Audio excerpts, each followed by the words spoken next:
Tonight, we journey into the mist-shrouded valleys of Oregon, where beneath the canopy of ancient pines lies a town that defies explanation. Gravity Falls, a place where the impossible becomes commonplace, where mysteries layer upon mysteries like sediment in an ancient riverbed. Though summer has ended and the great triangular menace has been vanquished, the town's secrets continue to whisper through the shadows. Tonight, as you drift towards sleep, we'll explore the enigmas that remain, the questions that linger, the puzzles that perhaps were never meant to be solved completely. In the quiet hours of contemplation, when the rational mind begins to soften its grip on certainty, we find ourselves drawn to those moments in the Pines family history that feel like fragments of a larger, more complex truth. There exists a photograph, seemingly innocuous, tucked away in the visual narrative of the twins' story, yet it carries within it a mystery that has puzzled those who seek to understand the true architecture of the Pines family tree. The scene unfolds in that pivotal episode, A Tale of Two Stands, where the camera captures not just the confrontation between the twin brothers, but something far more subtle and perplexing in the background. There, in the arms of their mother, rests a baby, not Stan, not Ford, but another child entirely, whose presence raises questions that echo through the carefully constructed timeline of the Pines family legacy. This infant, according to the show's creators, is meant to represent Shermie Pines, the mysterious third brother whose existence hovers at the periphery of the family narrative like morning mist at the edge of consciousness. Yet when we examine this revelation through the lens of careful mathematical consideration, we encounter what can only be described as a temporal impossibility, a paradox that challenges our understanding of the family's generational structure. The mathematics of family relationships, typically so reliable in their predictability, begin to fracture when we consider that Dipper and Mabel are explicitly identified as Shermie's grandchildren. If the infant in the photograph is indeed Shermie himself, then we must confront the uncomfortable reality that Stan and Ford would need to have achieved ages that stretch the boundaries of reasonable human longevity. The numbers simply refuse to align in any configuration that maintains biological plausibility. Consider the implications of this temporal arithmetic. If Stan and Ford are 18 years old in the photograph, and the infant is Shermie, then for Dipper and Mabel to exist as his grandchildren in the present day, Shermie would need to have become a grandfather at an age that defies conventional family planning. The generational gaps stretch like shadows at sunset, growing longer and more distorted the closer we examine them. Yet perhaps this apparent inconsistency reveals something deeper about the nature of family mysteries and the stories we construct to make sense of our origins. The photograph becomes not merely a documentation of a moment in time, but a riddle wrapped in the comfortable assumption that we understand our own family histories completely. There exists an alternative interpretation, one that preserves both mathematical logic and narrative coherence. What if the infant in the photograph is not Shermie himself, but rather Shermie's own child, left in the care of his mother, while he pursued whatever mysterious endeavors kept him absent from the primary family narrative?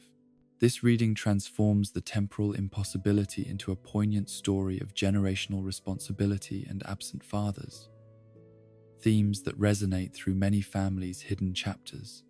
This interpretation allows Shermie to exist as the enigmatic older brother, the one who departed before the camera could capture his adult face, leaving behind only the evidence of his progeny and the whispered stories of his existence.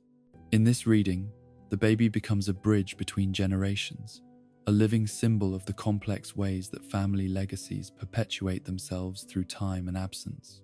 The mystery deepens when we consider the creator's response to questions about this temporal paradox.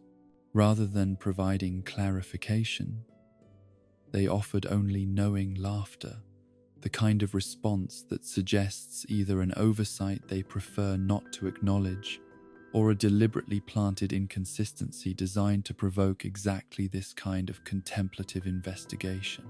In the world of Gravity Falls, where every detail serves multiple purposes, such ambiguity feels intentional rather than accidental.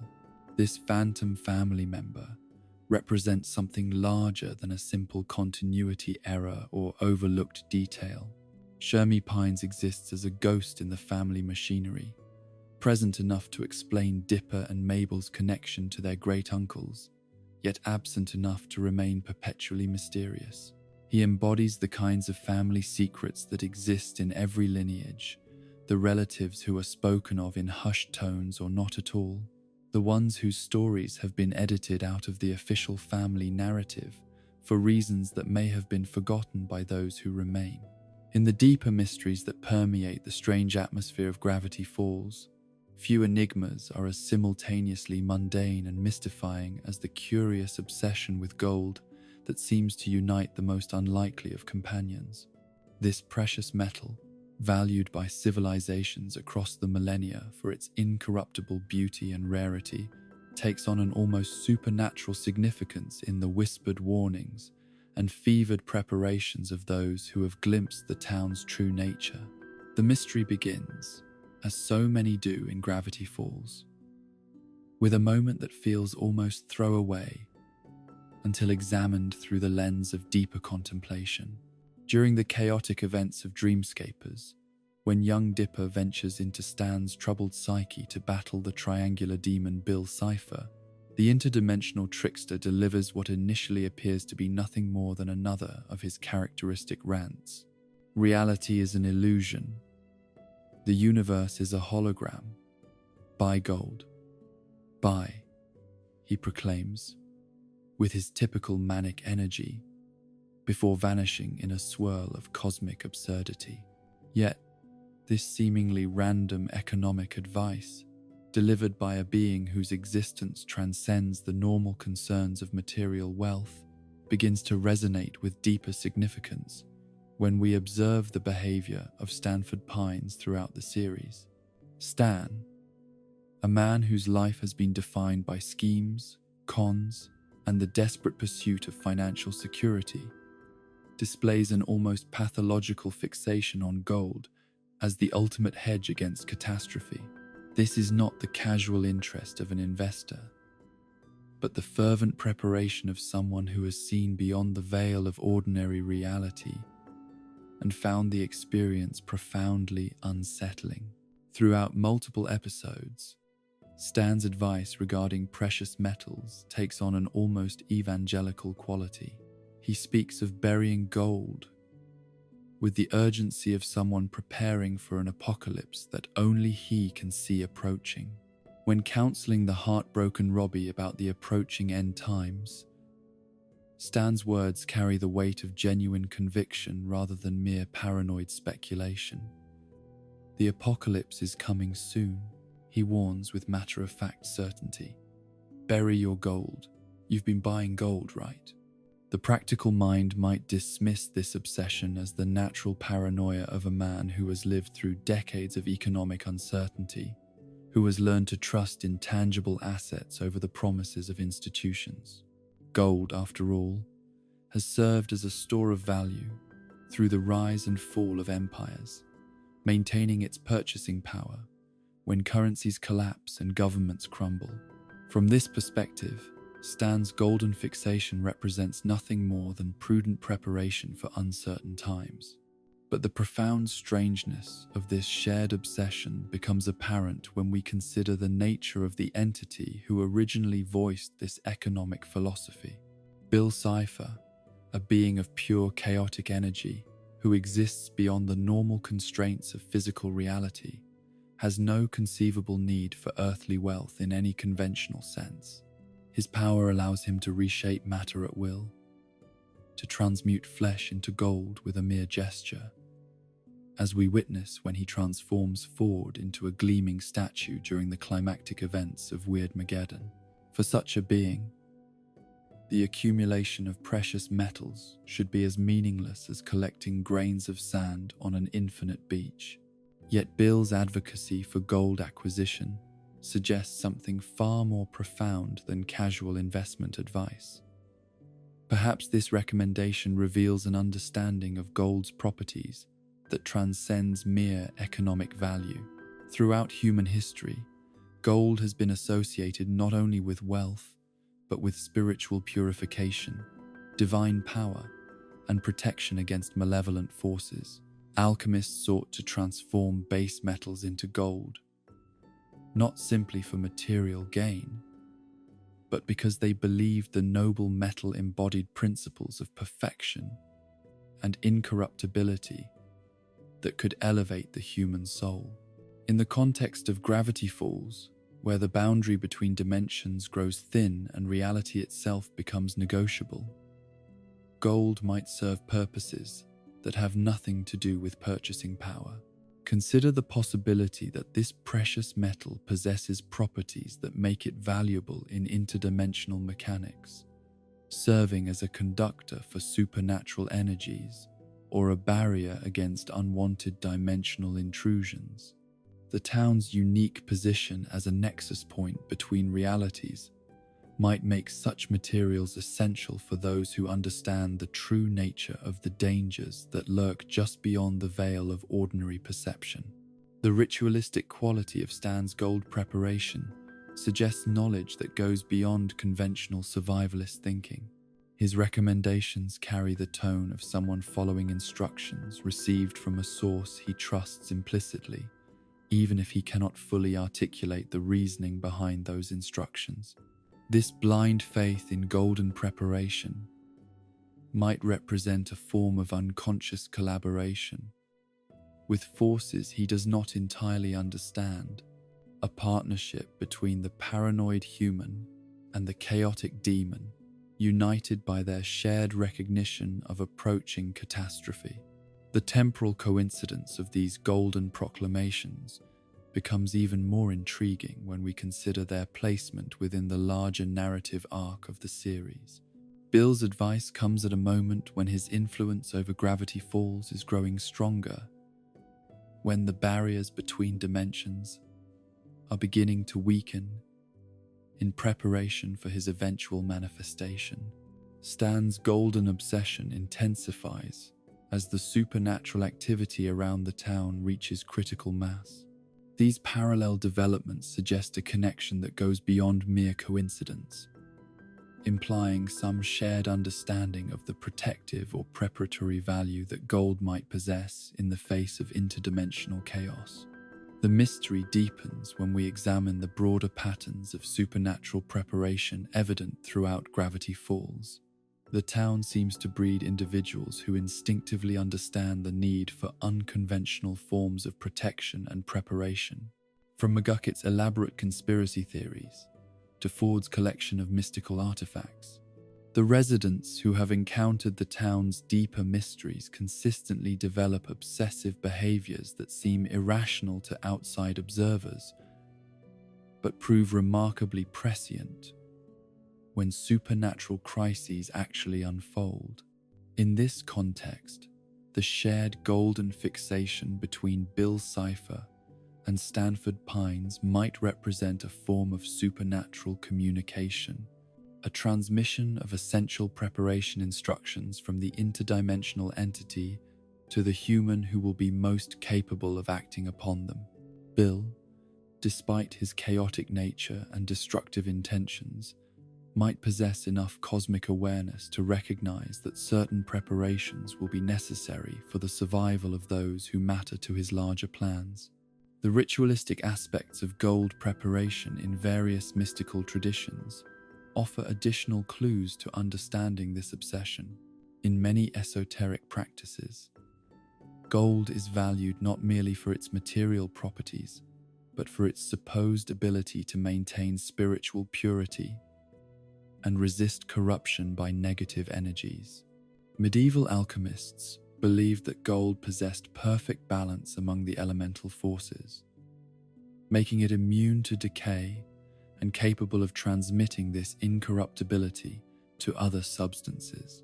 Such beliefs might have particular relevance in a place like Gravity Falls, where the normal rules of physics and chemistry are regularly suspended in favor of more mysterious principles. The psychological dimension of this golden obsession reveals yet another layer of complexity in the relationship between human paranoia and supernatural awareness. Stan's fixation on precious metals might represent his unconscious mind's attempt to process and respond to information that his rational consciousness cannot fully accept or understand. Having been exposed to decades of supernatural activity through his brother's research and his own operation of the Mystery Shack, Stan might have developed an intuitive understanding of the town's true nature that expresses itself through seemingly irrational preparatory behaviors. The fact that both Bill Cipher and Stanford Pines advocate for gold acquisition despite their vastly different natures and motivations suggests that this precious metal might serve as a kind of universal currency in the supernatural economy of Gravity Falls. Just as traditional economics recognizes gold as a store of value that transcends national boundaries and political systems, the mystical economics of interdimensional interaction might recognize gold as a substance whose properties remain constant across different planes of reality. This interpretation gains additional credibility when we consider the timing of these golden recommendations within the larger narrative structure of the series. Both Bill's proclamation and Stan's obsessive preparation occur during periods when the supernatural activity in Gravity Falls is intensifying, when the approaching climax of interdimensional conflict makes certain forms of preparation increasingly urgent. The golden obsession might thus represent a form of supernatural early warning system, an unconscious recognition of approaching chaos that manifests as compulsive preparation behaviors in those sensitive enough to detect the subtle signs of dimensional instability. The shared nature of this obsession between such different entities also raises profound questions about the mechanisms through which supernatural knowledge is transmitted and received. How does information about optimal preparation strategies travel from interdimensional beings to human consciousness? Does Bill Cipher's advocacy for gold represent deliberate instruction, unconscious influence, or perhaps a form of cosmic synchronicity that brings different forms of awareness into alignment around essential survival strategies? As we drift deeper into contemplation of these mysteries, we begin to sense that the golden obsession shared by Bill Cipher and Stanford Pines might represent something far more significant than individual quirks or random coincidences. In a town where reality itself is negotiable, and where the boundary between dimensions grows thin, the accumulation of incorruptible substances might serve purposes that transcend conventional economic logic, whether as protection, preparation, or participation in some larger mystical economy. The fevered pursuit of gold, by both demon and human alike, suggests depths of understanding that remain largely hidden from casual observation, waiting patiently for those perceptive enough to recognize the profound significance lurking beneath apparently mundane recommendations. Among the most profound mysteries that permeate the strange geography of Gravity Falls, none challenge our fundamental understanding of cause and effect. Quite like the enigma of the ancient spacecraft buried beneath the town's foundations, this massive vessel, older than human civilization itself, rests in patient silence miles below the surface, its presence raising questions that strike at the very heart of what we think we know about the origins of the town's supernatural properties. The mystery reveals itself most dramatically through one of Gravity Falls' most iconic visual anomalies, the hanging cliffs that float impossibly in midair, defying every law of physics that governs the behavior of solid matter in gravitational fields. These massive stone formations, suspended as if by invisible hands, have captivated visitors and residents alike for generations, serving as a constant reminder that the normal rules of reality hold little sway in this corner of Oregon. For decades, these floating stone monuments remained unexplained, their existence filed away in the category of phenomena that simply had to be accepted without understanding. Local folklore offered various explanations, from ancient Native American magic to mysterious mineral deposits with anti-gravitational properties, but none of these theories could account for the sheer impossibility of what everyone could plainly observe with their own eyes. The breakthrough in understanding came during one of Stanford Pine's most significant discoveries, a revelation that emerged from his exploration of the underground chambers that honeycomb the earth beneath Gravity Falls like the passages of some vast ancient hive. Deep in these subterranean spaces, far below the reach of conventional archaeological investigation, Ford encountered something that fundamentally altered his comprehension of the town's mysterious nature. The spacecraft, when first discovered, appeared to be nothing more than an unusual metallic structure embedded in the living rock, its alien geometry partially obscured by millions of years of geological accumulation. But as Ford's investigation progressed, the true scope and significance of this discovery became increasingly apparent. This was not merely an archaeological curiosity, but a vessel of such advanced technology and ancient origin that its very presence suggested answers to questions that had puzzled him for decades. The dating of the spacecraft, accomplished through both conventional geological analysis and more esoteric methods of temporal investigation, revealed an almost incomprehensible antiquity. The vessel had been buried beneath Gravity Falls for millions of years, predating not only human civilization, but the emergence of most complex life forms on Earth. This temporal context immediately raised profound questions about the relationship between the ship's presence and the town's supernatural properties. Ford's scientific training led him to approach this discovery with the methodical precision of a researcher, but the implications of what he found challenged the very foundations of his rational worldview. The spacecraft's technology, while clearly of extraterrestrial origin, seemed to operate on principles that transcended mere advanced engineering, incorporating elements that suggested a fundamental understanding of reality's underlying structure that human science had barely begun to glimpse. The alien hieroglyphs and symbols that covered the vessel's interior walls told a story that, when finally decoded through painstaking analysis and cross-reference with other dimensional texts, revealed references to something called a probability drive engine. This device, apparently central to the spacecraft's operation, represented a form of technology that existed at the intersection of science and what humans might call magic, operating through principles that could transform the very nature of cause and effect within its sphere of influence. The probability drive, as Ford came to understand it, was not simply a propulsion system in the conventional sense, but rather a reality-altering mechanism capable of manipulating the fundamental probabilistic foundations that underlie all physical phenomena. This technology, inspired by concepts from Douglas Adams' Hitchhiker's Guide to the Galaxy, could theoretically transform the likelihood of any event occurring, turning the improbable into the inevitable and the impossible into the mundane.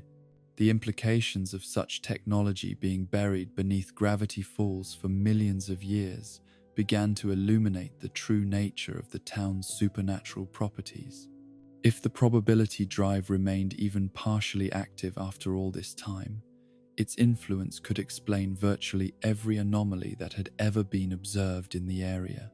The floating cliffs, the dimensional instabilities, the proliferation of supernatural creatures, the tendency for the improbable to become commonplace.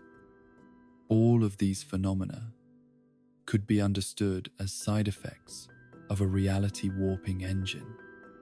operating far below the threshold of conscious awareness. But this revelation raised an even more fundamental question, one that strikes at the heart of causality itself.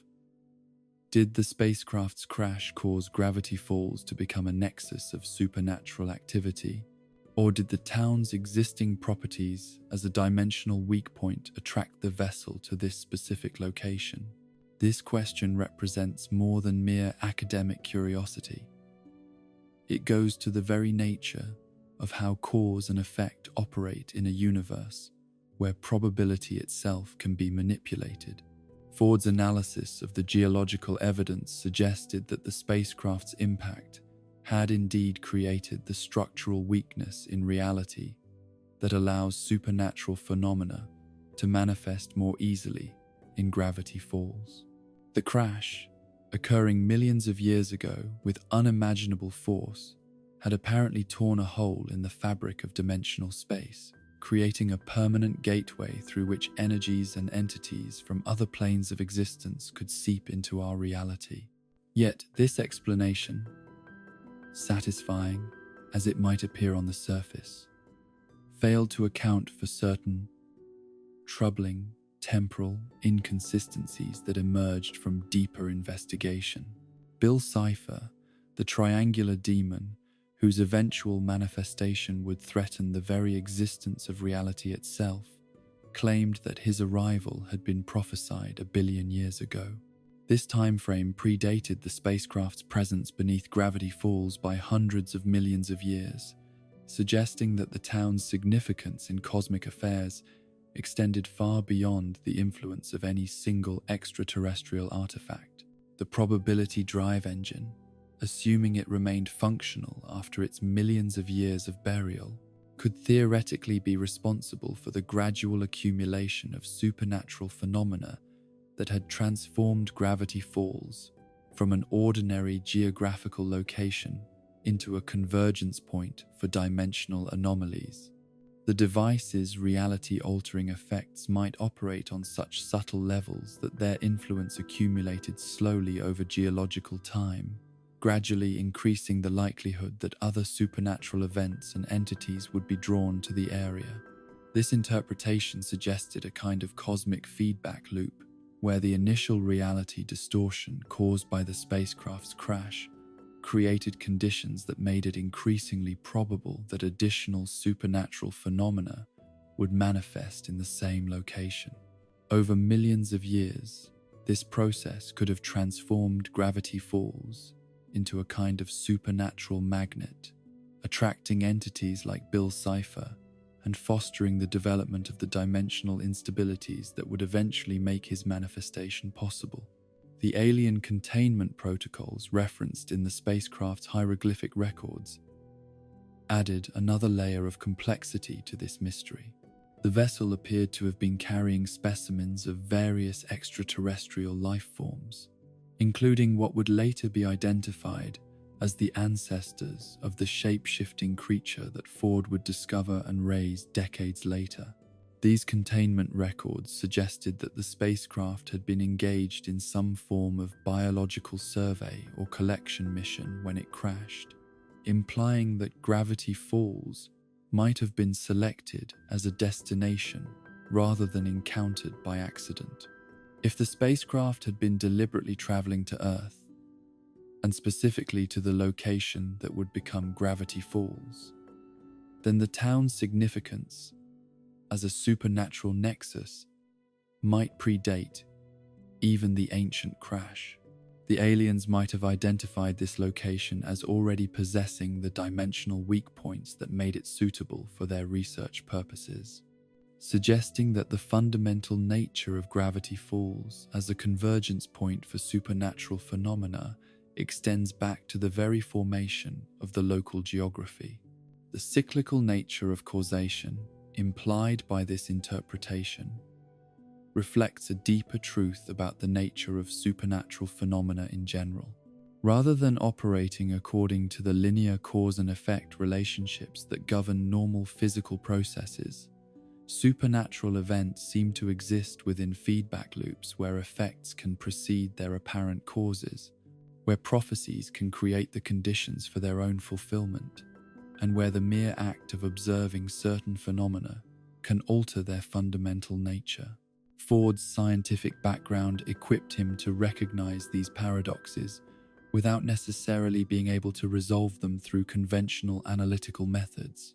His journals record a growing awareness that the mysteries of gravity falls operated according to principles that transcended the limitations of linear thinking, requiring instead a kind of multidimensional perspective that could hold contradictory truths simultaneously without demanding immediate resolution.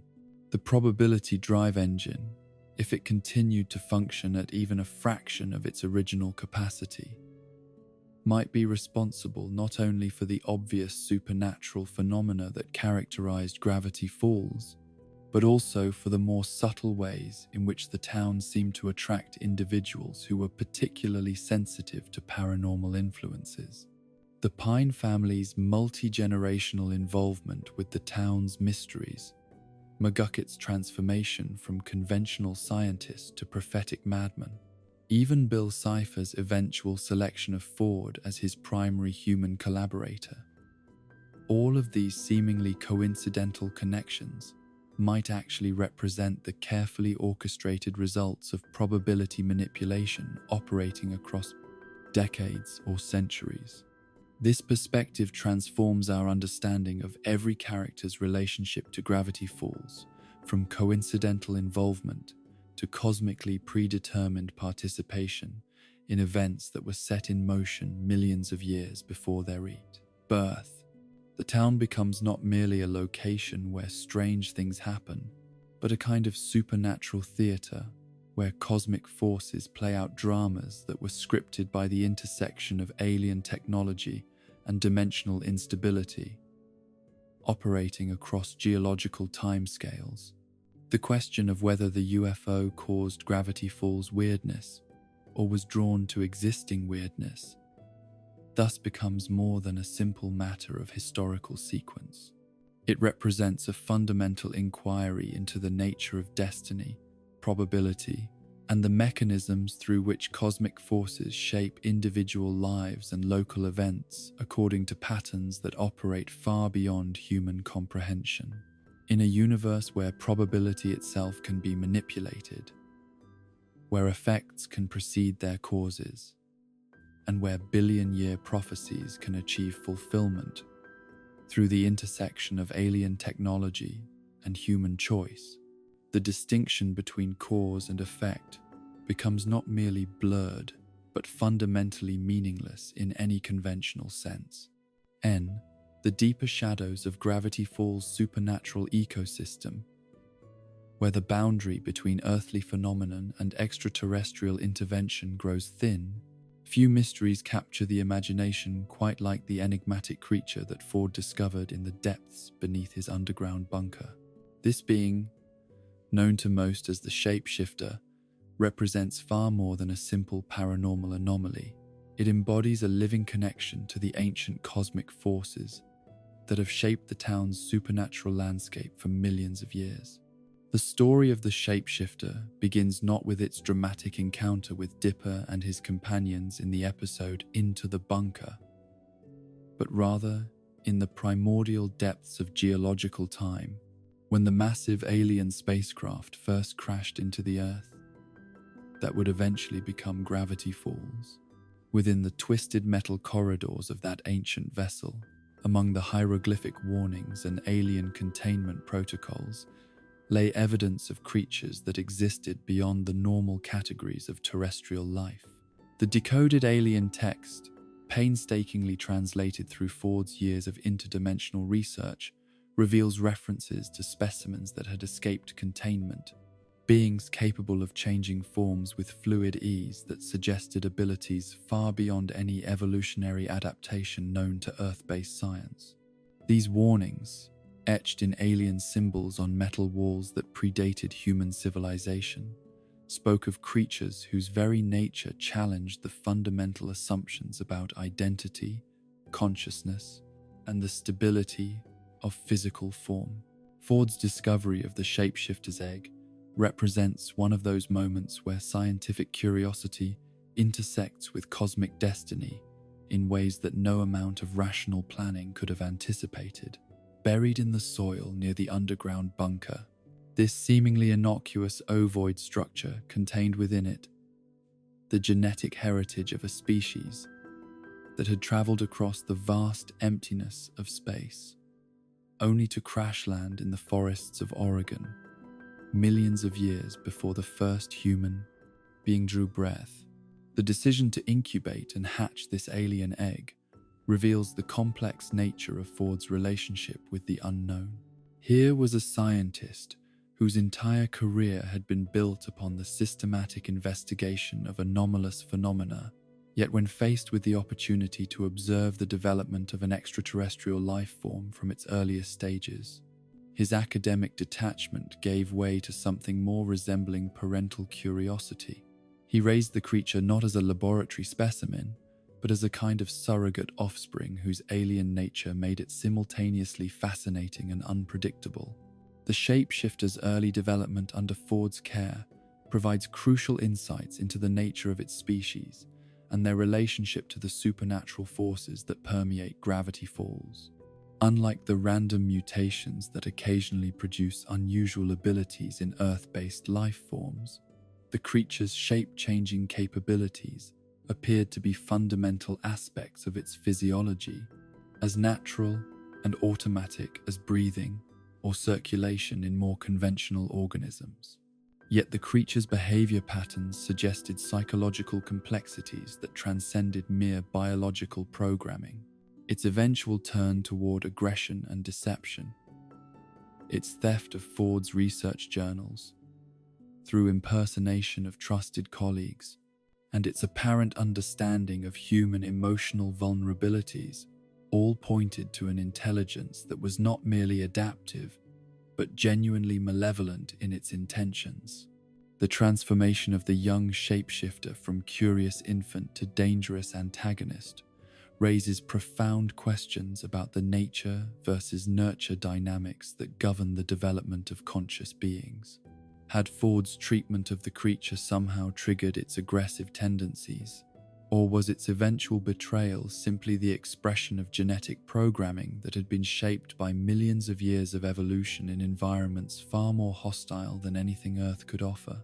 The creature's ability to perfectly mimic not only the physical appearance, but also the behavioral patterns and emotional expressions of its targets suggests cognitive capabilities that extend far beyond mere visual observation.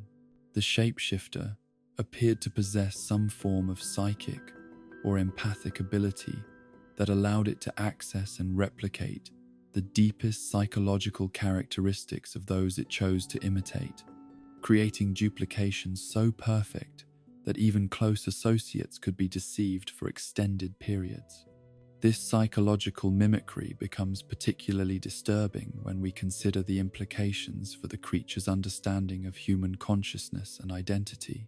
The shapeshifter's impersonations were not mere surface performances, but seemed to involve a genuine comprehension of its target's thought patterns, emotional responses, and behavioral tendencies. This suggests either an incredibly sophisticated analytical intelligence or some form of direct mental connection that allowed the creature to temporarily share consciousness with its victims.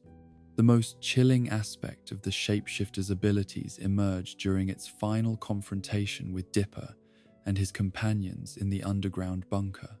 As the creature faced defeat and capture, it delivered what initially appeared to be nothing more than a desperate threat, warning Dipper that he would never find the Arthur, and predicting that continued investigation would lead to a fate worse than you can imagine. The creature then transformed into a frozen, screaming version of Dipper himself, creating an image of terror that seemed designed to haunt the young investigator's dreams. What transformed this moment from mere psychological intimidation into genuine prophecy was the uncanny accuracy with which the shapeshifter's prediction would eventually manifest. In the later episode, Northwest Mansion Mystery, When Dipper confronted the vengeful ghost that had been terrorizing the Northwest family for generations, he found himself transformed into wood, in exactly the same pose, and with the same distorted vocal effects that the shapeshifter had demonstrated months earlier in the bunker. This prophetic accuracy raises fundamental questions about the nature of the shapeshifter's abilities and knowledge. The creature had demonstrated no previously established powers of precognition, yet somehow managed to predict not only the general nature of a future threat to Dipper, but the specific physical details of how that threat would manifest. The precision of this prediction suggests either access to information about future events that should have been unknowable, or connections to supernatural forces operating on timescales and through mechanisms that transcend normal cause and effect relationships. The possibility that the shapeshifter possessed genuine precognitive abilities opens up disturbing implications about its earlier behavior and motivations. If the creature could indeed see future events, then its theft of Ford's journals and its various attempts at manipulation and deception might have been guided not by random malevolence, but by strategic knowledge of how those actions would contribute to larger patterns of cosmic significance. This interpretation suggests that the shapeshifter's apparently chaotic behavior might actually have served specific purposes in the larger supernatural ecosystem of Gravity Falls, perhaps helping to set in motion the chain of events that would eventually lead to Bill Cipher's manifestation and the climactic events of Weirdmageddon. The creature's actions, viewed from this perspective, become not mere criminal mischief, but integral components of a cosmic conspiracy operating across multiple dimensions and timelines. Yet the paradoxical nature of the shapeshifter's prophetic abilities raises equally puzzling questions about the mechanisms through which such knowledge might be accessed and applied. If the creature possessed reliable information about future events, why did it consistently fail to use that knowledge to avoid capture and defeat? Its warnings to Dipper proved remarkably accurate, yet its own strategic planning seemed consistently flawed, leading to repeated imprisonment and frustration of its apparent goals. This contradiction suggests several possible interpretations of the shapeshifter's relationship to prophetic knowledge. Perhaps the creature's access to future information was limited in scope or clarity, allowing it to perceive certain general patterns without understanding the specific contexts in which those patterns would manifest. Alternatively, the creature might have been constrained by cosmic rules or forces that prevented it from using prophetic knowledge for its own benefit, while still allowing it to serve as a conduit for warnings and predictions that served larger, supernatural purposes. The shapeshifter's connection to the ancient alien spacecraft and its original containment protocols provides additional context for understanding its role in the broader mysteries of Gravity Falls. The creature's species had apparently been collected by the alien researchers as specimens worthy of study and preservation, suggesting that their abilities and characteristics were considered significant even by beings whose technological capabilities far exceeded anything achieved by human civilization.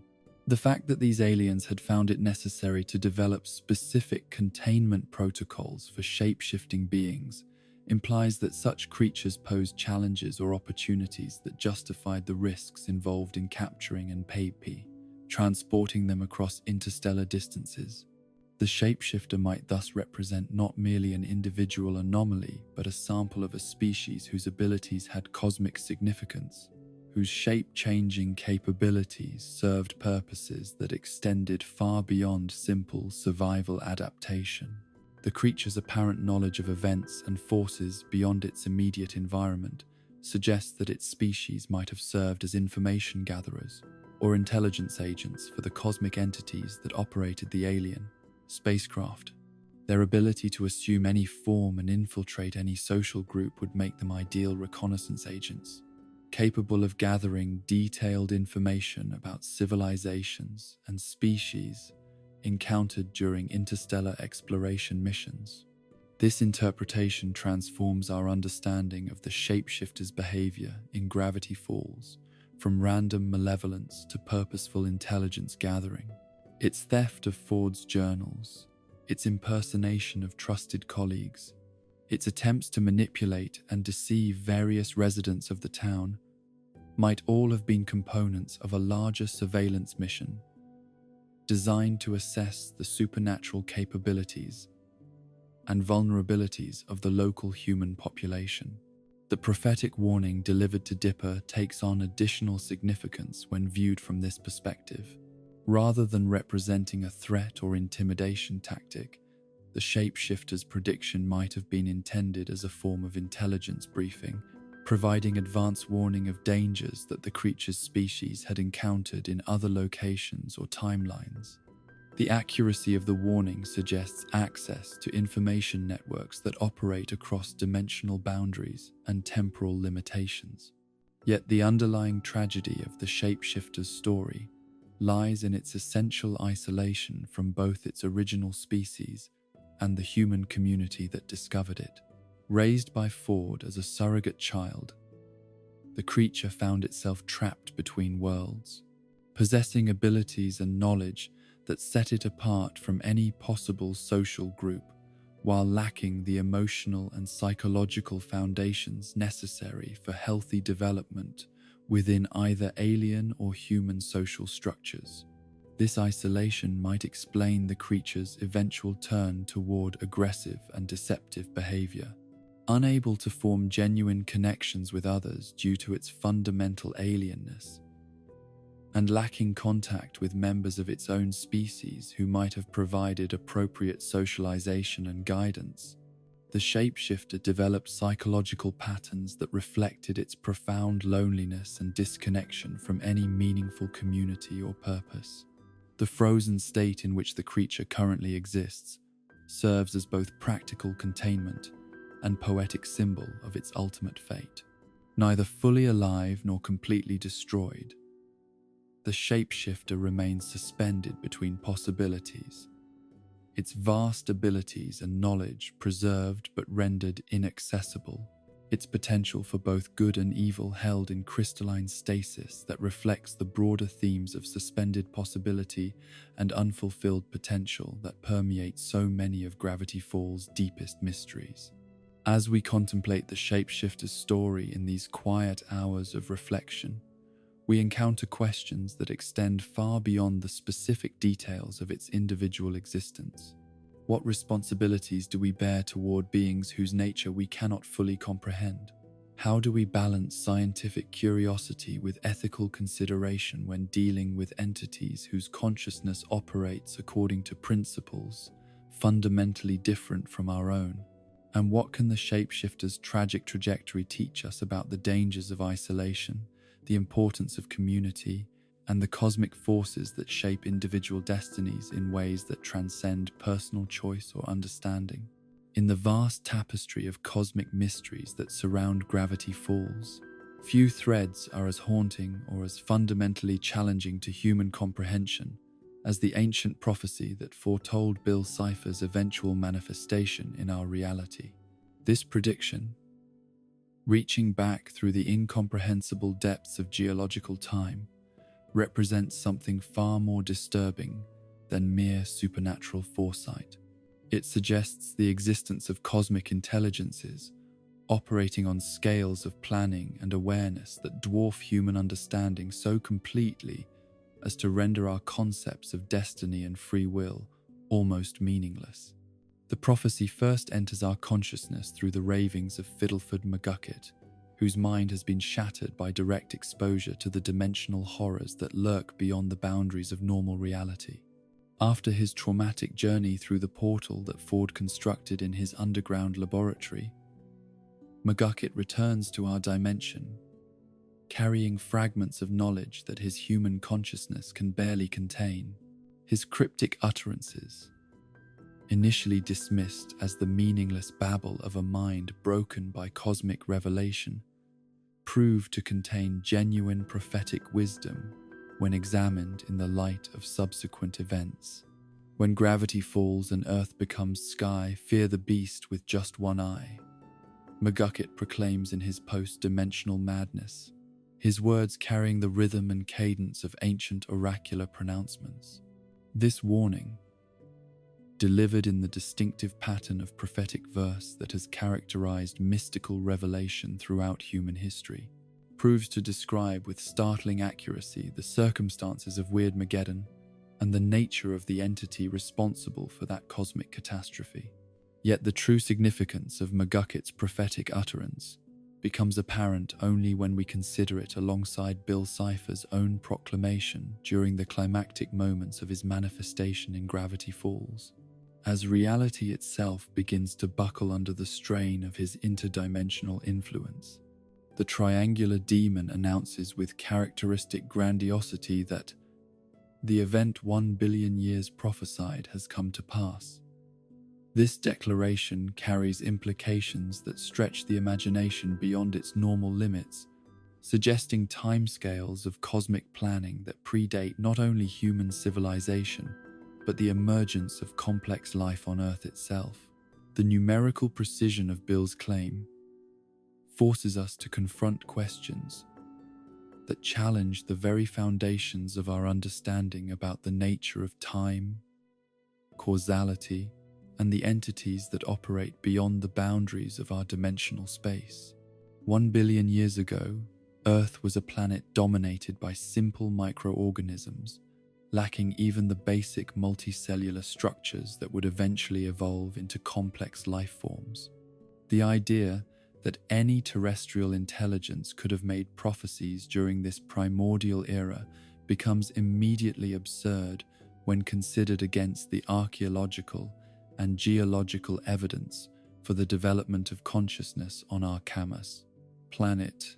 This temporal impossibility compels us to look beyond Earth for the source of this ancient prediction, opening up vistas of cosmic speculation that are both thrilling and deeply unsettling. Who or what possessed the awareness and foresight necessary to anticipate events occurring 1 billion years in the future?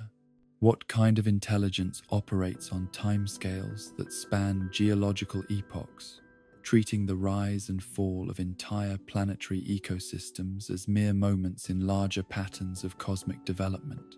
Several candidates present themselves when we survey the broader mythology of Gravity Falls and its connections to interdimensional entities and cosmic forces. The axolotl, that mysterious being whose power apparently exceeds even Bill Cipher's own capabilities, represents one possibility for the source of such ancient prophecy. This cosmic entity, referenced in Ford's journals and invoked by Bill himself in his moments of desperation, appears to operate as a kind of multiversal overseer concerned with maintaining balance and ensuring that cosmic events unfold according to some larger plan that transcends individual dimensional spaces. The axolotl's apparent role as a cosmic judge and arbiter of interdimensional law suggests access to information and perspectives that span multiple realities and temporal frameworks.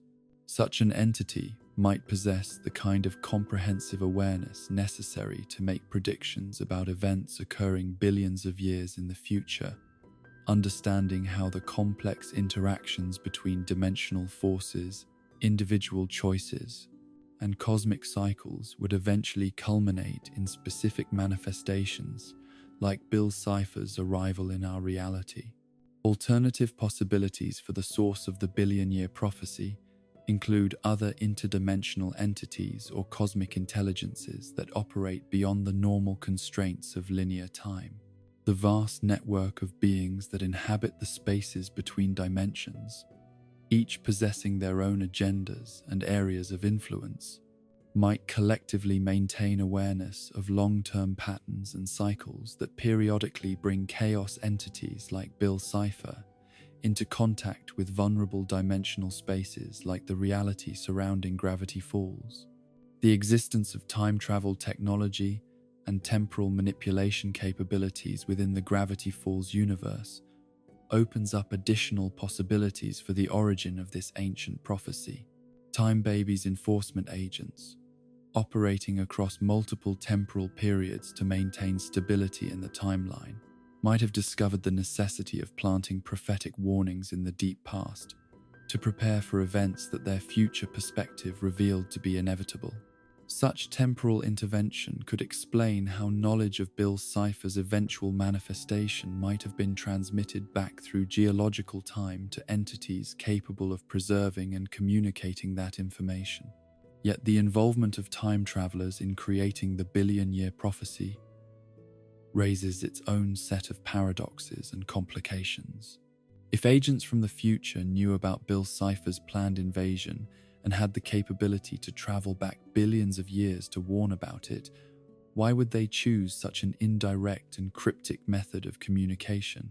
Why plant obscure prophecies rather than taking more direct action to prevent the catastrophic events they knew were coming?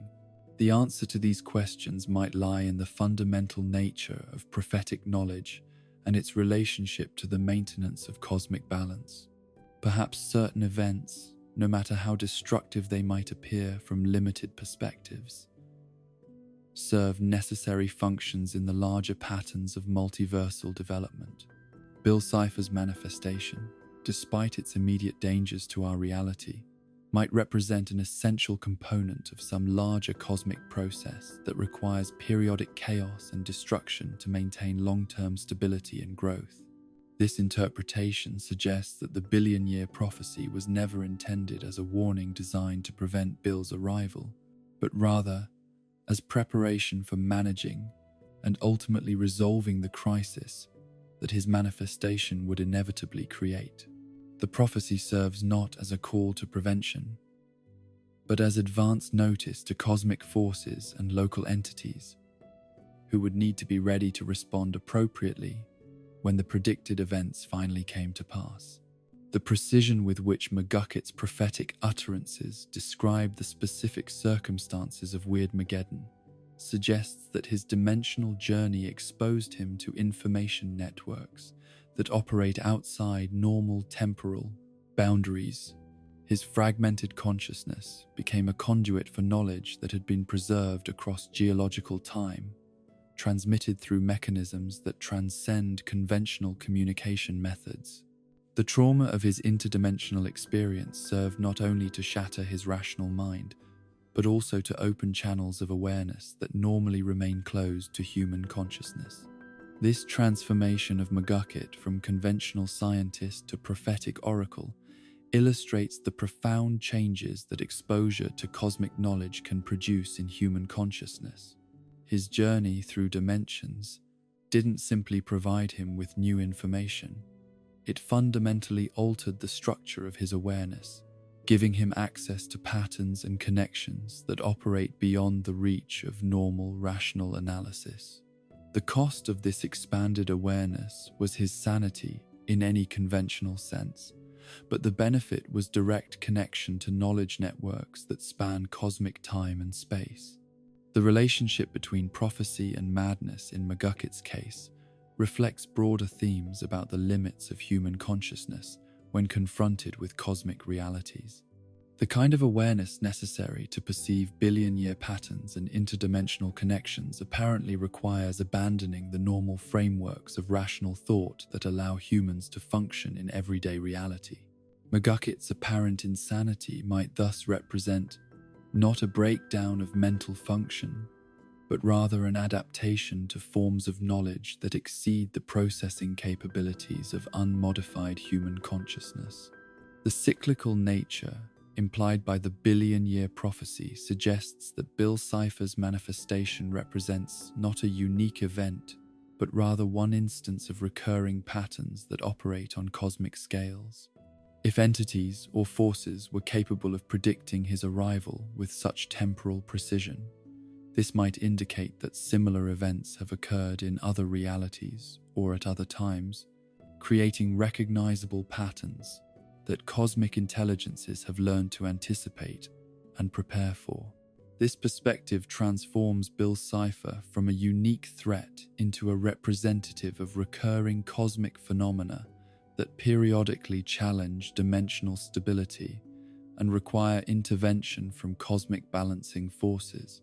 his individual malevolence becomes less significant than his role as a catalyst for larger processes of cosmic development, destruction, and renewal that operate according to cycles so vast that they can only be perceived and understood by intelligences that operate beyond normal temporal constraints.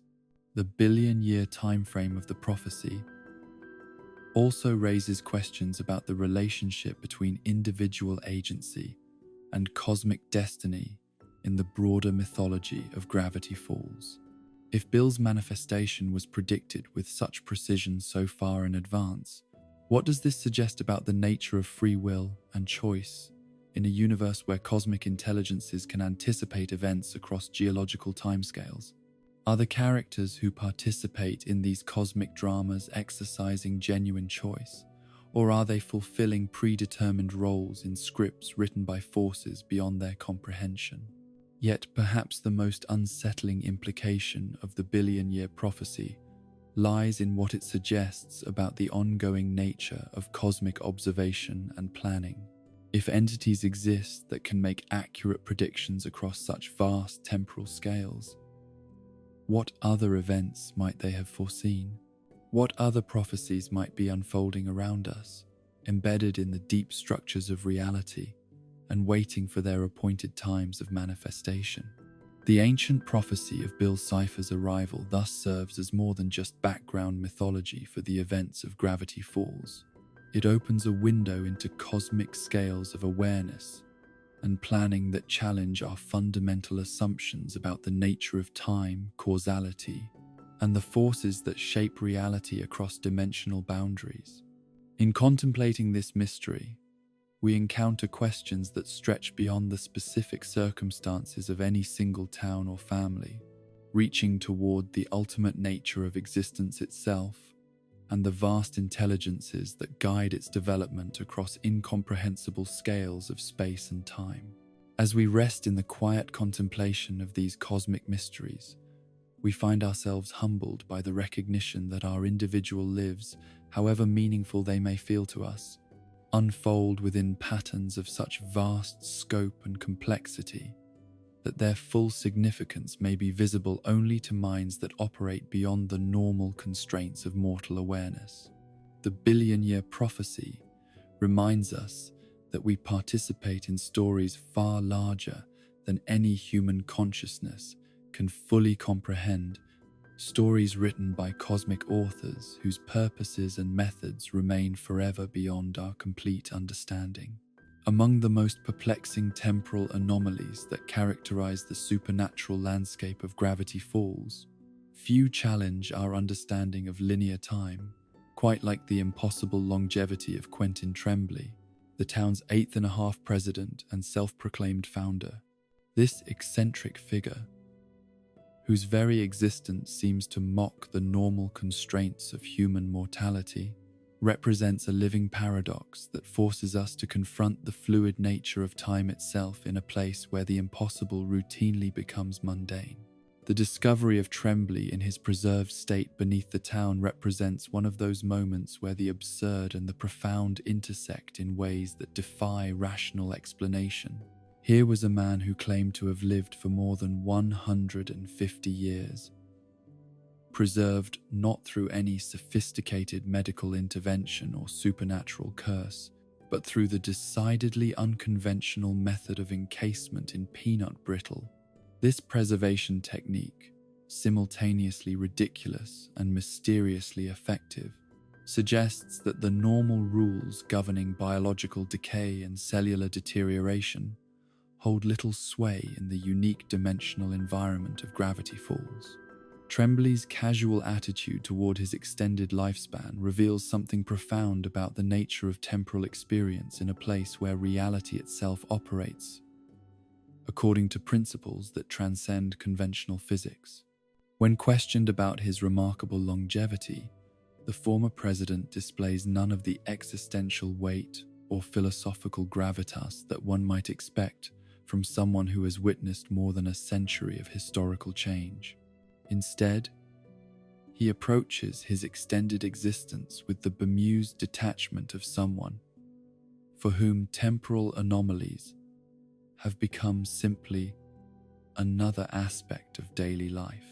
The mathematics of Tremblay's claimed age present immediate challenges to any attempt at rational analysis. If we accept his stated age of 214 years or more during the events depicted in the series, we must acknowledge that this individual has lived through historical periods spanning from the early 1800s to the present day. This time frame encompasses the entire Industrial Revolution, 2 world wars, the development of modern technology, and countless social and political transformations that have reshaped human civilization beyond recognition. Yet Tremblay's memories and references to historical events suggest not merely passive observation of these changes, but active participation in many of the most significant developments of the past 2 centuries. His casual mentions of interactions with historical figures and his detailed knowledge of events that should predate any living person's direct experience create a portrait of someone whose consciousness has remained fully active and engaged throughout periods that would encompass multiple, normal human lifespans. The preservation method itself raises questions that extend far beyond simple biological curiosity.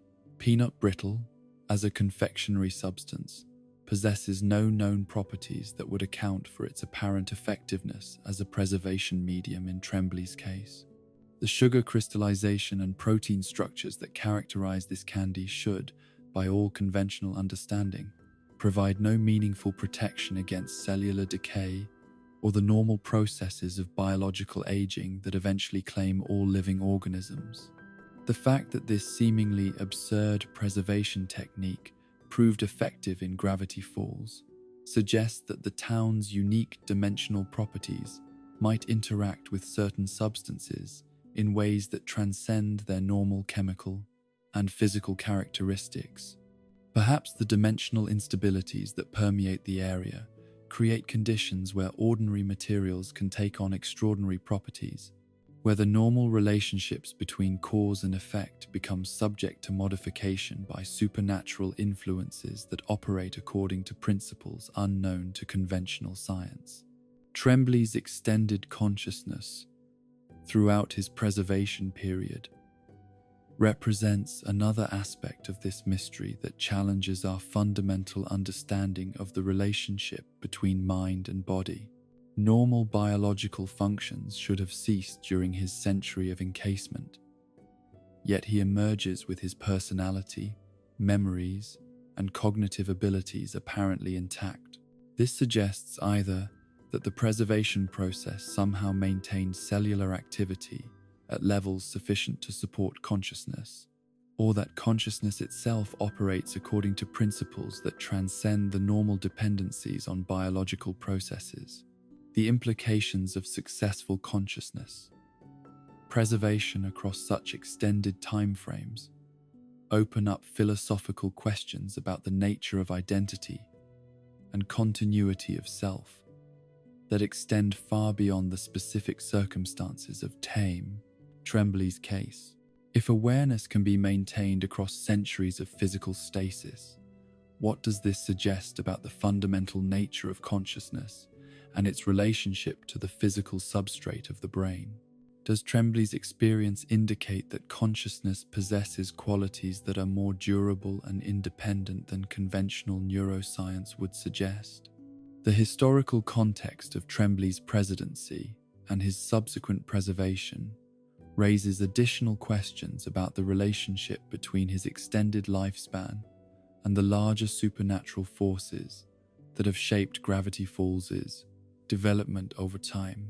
His tenure as the town's 8th-and-a-half president occurred during a period when the area's dimensional instabilities were presumably less pronounced than they would later become, yet his subsequent preservation suggests that even in its earlier stages, the town possessed properties that could fundamentally alter the normal progression of biological time. This temporal manipulation capability implies that Gravity Falls has been operating as a nexus of supernatural activity for far longer than most residents realize. Tremblay's preservation might represent not an isolated anomaly, but rather evidence of long-term patterns of temporal distortion that have been quietly influencing the area's development for centuries. The town's current reputation for strange occurrences might thus represent merely the most recent manifestation of supernatural influences that have been shaping local reality since its earliest days of human habitation. The casual nature of Tremblay's preservation also suggests that temporal manipulation in Gravity Falls might be more commonplace than immediately apparent to casual observers. If a simple confectionery substance can provide effective preservation for over a century, what other apparently mundane materials or processes might possess similar capabilities under the right circumstances? The town might be filled with preservation opportunities and temporal anomalies that remain hidden simply because most residents lack the knowledge or desperation necessary to discover and exploit them. Tremblay's matter-of-fact acceptance of his extended lifespan reflects a broader psychological adaptation to supernatural circumstances that characterizes many long-term residents of Gravity Falls. Living in an environment where the impossible regularly occurs apparently requires developing mental frameworks that can accommodate extraordinary experiences without becoming overwhelmed by their implications. Tremblay's casual attitude toward his own temporal anomaly might thus represent a necessary psychological defense mechanism that allows continued functioning in an environment where normal assumptions about reality are consistently violated. The social implications of Tremblay's extended lifespan become particularly intriguing when we consider his relationships with other residents and his ongoing involvement in community affairs.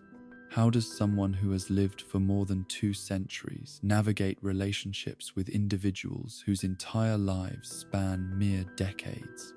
What kind of perspective does such extended temporal experience provide on human behavior, social changes, and the recurring patterns that shape community development over time? Tremblay's unique temporal position also raises questions about the nature of historical knowledge and the reliability of eyewitness testimony across extended timeframes. As someone who has directly experienced more than 2 centuries of historical development, his memories and perspectives on past events should theoretically provide invaluable primary source material for understanding the town's development and the evolution of its supernatural characteristics over time. Yet the eccentric nature of Tremblay's personality and his tendency toward grandiose and improbable claims creates uncertainty about the reliability of his historical testimony. How do we distinguish between genuine historical memory and the kind of elaborate fabrication that seems to characterize much of his self-presentation? The challenge of verifying claims made by someone whose very existence defies normal biological constraints reflects broader difficulties in establishing reliable knowledge about supernatural phenomena that operate beyond the reach of conventional investigative methods. The preservation technique that maintained Tremblay's consciousness across centuries might also provide insights into other temporal anomalies and preservation methods that operate throughout Gravity Falls. If peanut brittle can serve as an effective preservation medium under the right supernatural conditions, what other substances or processes might offer similar capabilities? The town might contain numerous examples of temporal manipulation and consciousness preservation that remain hidden simply because they haven't yet been discovered or properly understood by residents with the knowledge necessary to recognize their significance. The relationship between Tremblay's extended lifespan and the larger patterns of supernatural activity in Gravity Falls suggests that temporal anomalies might serve specific functions in the town's mystical ecosystem. Perhaps certain individuals are preserved across extended timeframes because their continued presence serves purposes related to the maintenance of dimensional stability or the preservation of knowledge that will prove essential during the future crisis. Tremblay's survival might thus represent not random good fortune, but rather cosmic planning that operates according to principles and timescales that transcend individual human understanding. The mystery of Quentin Tremblay's impossible longevity ultimately serves as a gateway to deeper contemplation about the nature of time itself and the mechanisms through which consciousness interacts with the physical world across extended temporal periods. His casual existence as a living anachronism challenges our assumptions about the fixed nature of biological processes and suggests possibilities for human experience that extend far beyond the normal constraints of mortality and linear aging. In the quiet hours of contemplation, as we consider the implications of Tremblay's extended existence, we encounter questions that reach beyond the specific circumstances of any individual case toward fundamental inquiries about the nature of time, consciousness, and the possibilities that might exist for human experience in places where reality operates according to principles that transcend conventional understanding. The preservation of a single eccentric individual across centuries becomes a window into cosmic possibilities that challenge everything we think we know about the relationship between mind, body, and the passage of time itself. In the shadowy periphery of Gravity Falls' supernatural ecosystem, where teenage angst intersects with forces that transcend ordinary adolescent concerns, few figures embody this collision of mundane and mystical, quite like Robbie Valentino. This seemingly typical moody teenager, with his carefully cultivated aesthetic of rebellious indifference and gothic romanticism, carries within his story threads that connect to deeper mysteries of the town's supernatural infrastructure in ways that suggest his role extends far beyond mere comic relief or romantic complication. The surface presentation of Robbie conforms to familiar archetypes of teenage rebellion that have characterized youth culture for generations. His black clothing, dramatic eyeliner, and studied emotional detachment create a persona that speaks to the universal experience of adolescent alienation and the search for identity through carefully constructed opposition to adult expectations. Yet beneath this conventional facade lie elements that suggest connections to supernatural forces operating within Gravity Falls that extend far beyond typical teenage experimentation with alternative aesthetics. The most immediately striking evidence of Robbie's potential supernatural connections emerges during the events depicted in the episode Boys Crazy, where his romantic manipulation of Wendy, through the use of a mysterious compact disc, reveals access to artifacts and abilities that should theoretically lie far beyond the reach of any ordinary teenager.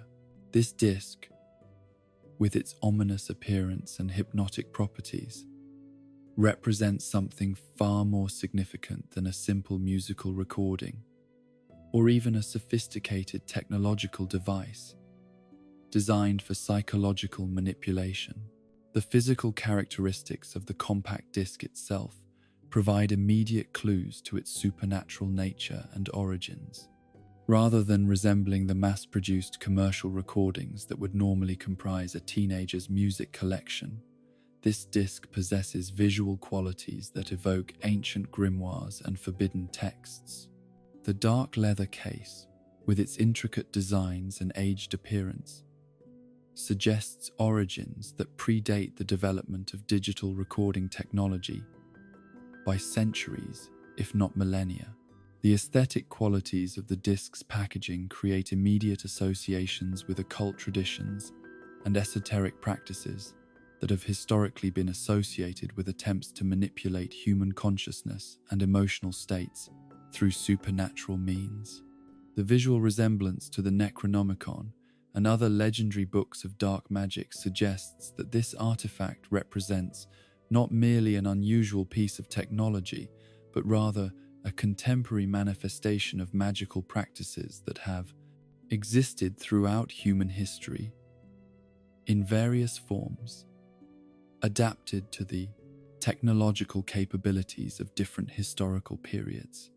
The hypnotic effects produced by the disc when played demonstrate capabilities that transcend anything achievable through conventional audio engineering or psychological manipulation techniques. The ability to induce specific emotional states and behavioral changes through auditory stimuli, while not entirely unknown to modern neuroscience and marketing psychology, reaches levels of precision and effectiveness in Robbie's case that suggests supernatural enhancement of natural psychological influence mechanisms. The question of how Robbie obtained access to such a powerful supernatural artifact becomes central to understanding his role within the broader mystical ecosystem of Gravity Falls. The casual manner in which he employs the disc suggests either remarkable naivety about its true nature and significance, or alternatively, a level of familiarity with supernatural forces that belies his apparent status as an ordinary teenager struggling with conventional adolescent concerns. The origins of the disc remain deliberately obscured within the narrative structure of the series, creating a mystery that invites speculation about the various possible sources from which such an artifact might have emerged. The most immediate possibility involves acquisition from the Mystery Shack's extensive collection of supernatural artifacts and curiosities, many of which have been sold to unsuspecting customers, without adequate warning about their potential dangers or proper usage instructions.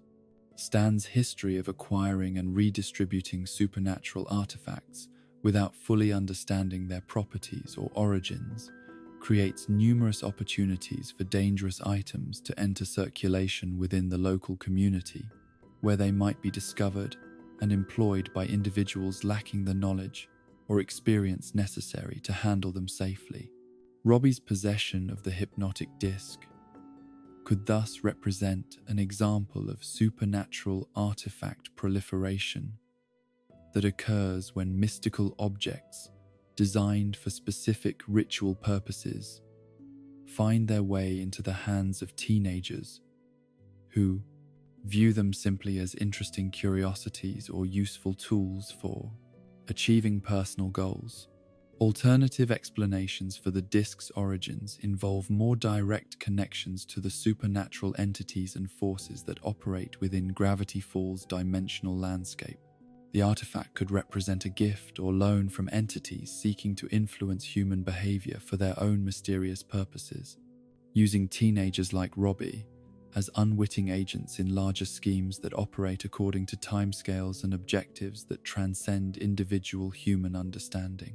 The possibility that Robbie serves as an unconscious conduit for supernatural influence gains additional credibility when we consider his placement on Bill Cipher's Zodiac Wheel, a position that suggests recognition by interdimensional entities as possessing significance within the cosmic patterns that govern supernatural activity in Gravity Falls.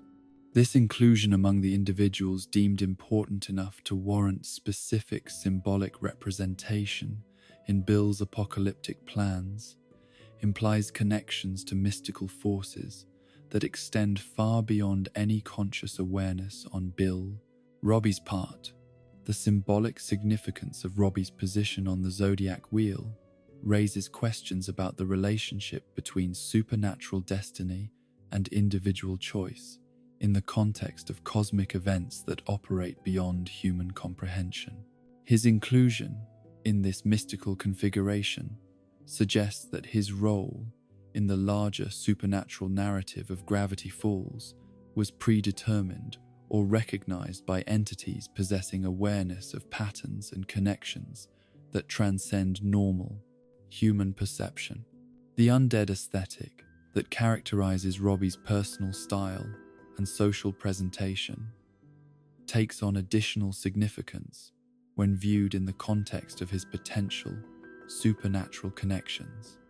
What initially appears to be typical teenage experimentation with gothic imagery and death-themed fashion choices might actually represent unconscious expression of genuine connections to supernatural forces associated with mortality, transformation, and the boundary states between life and death. The prevalence of death imagery and Gothic symbolism in Robbie's clothing, accessories, and general aesthetic presentation could indicate sensitivity to supernatural influences that operate within Gravity Falls' unique dimensional environment.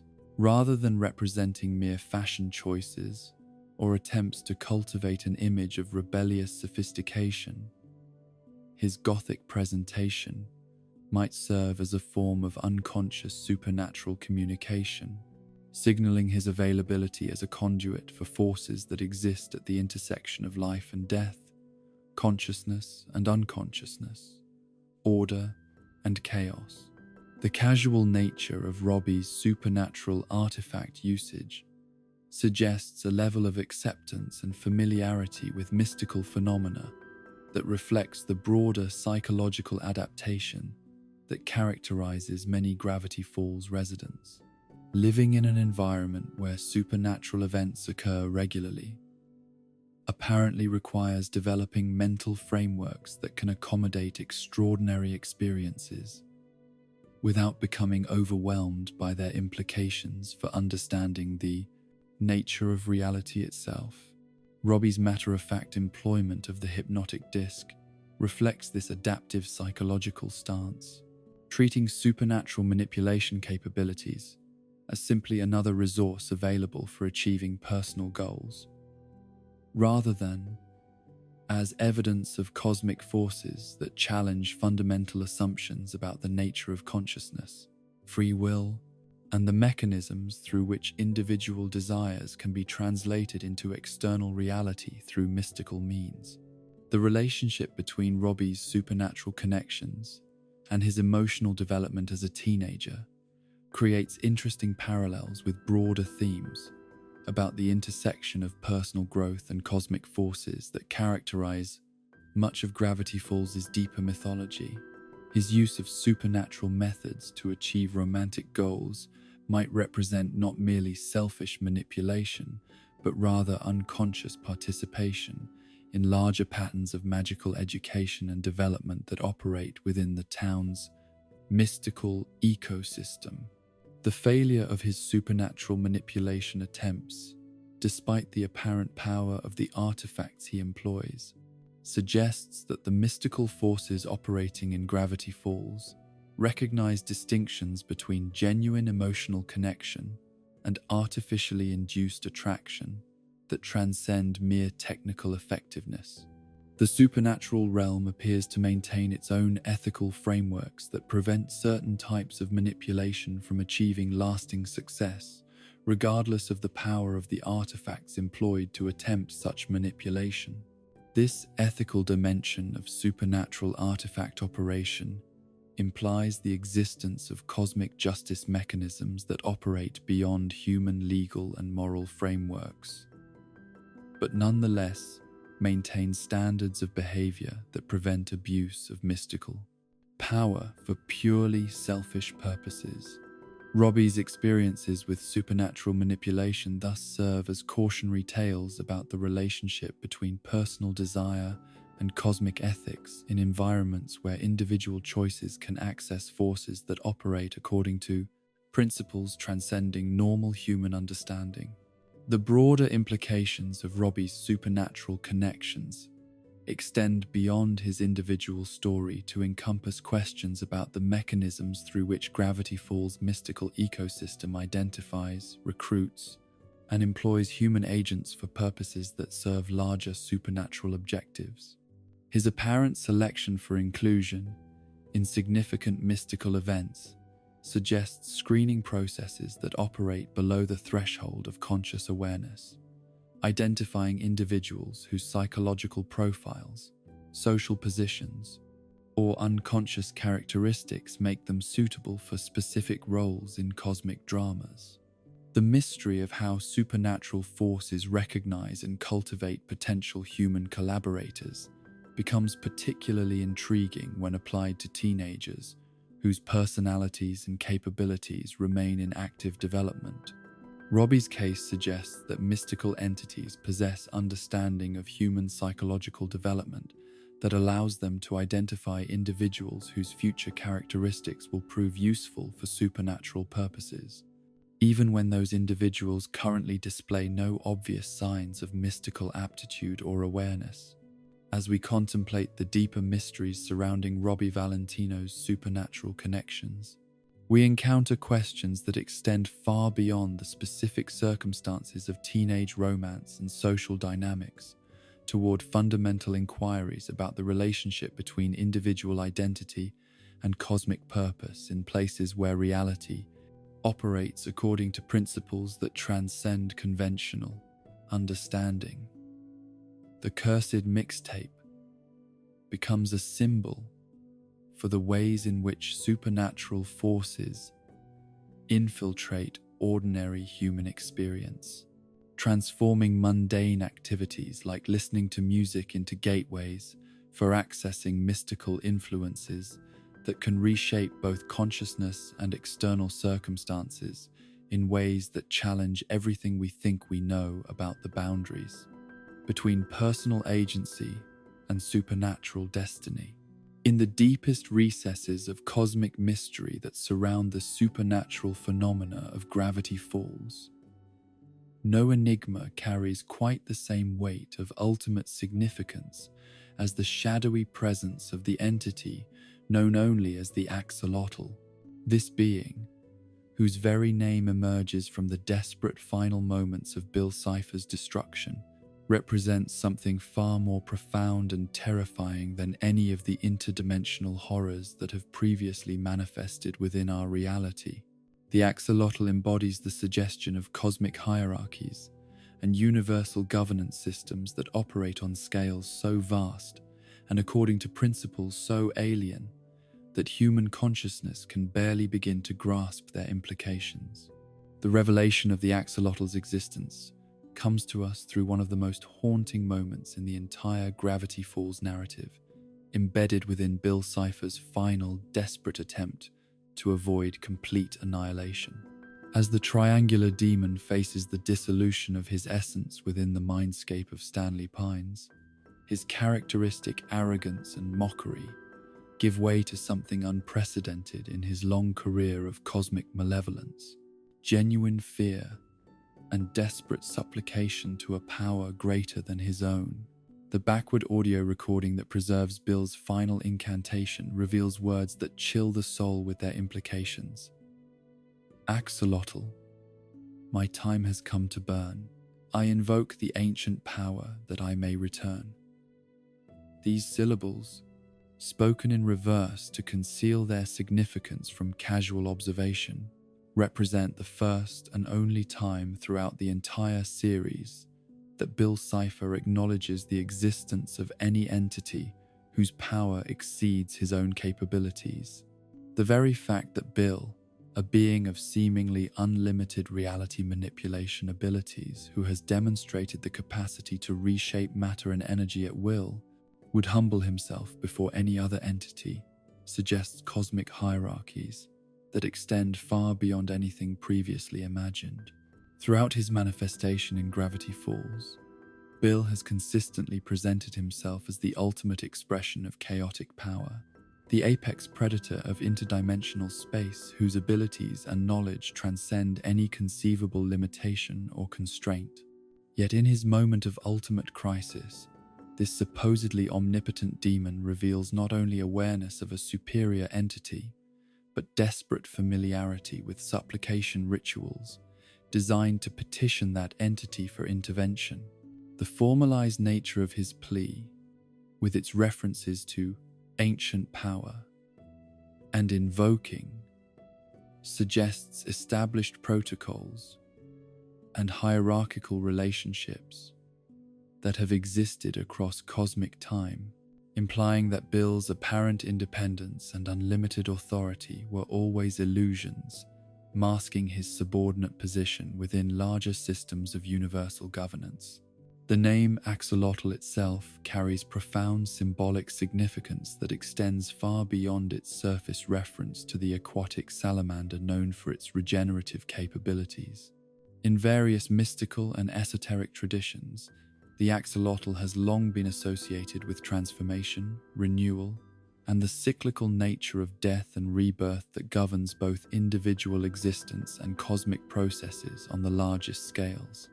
The creature's remarkable ability to regenerate lost limbs and organs has made it a powerful symbol for the eternal principles of healing, restoration, and the fundamental resilience of life itself.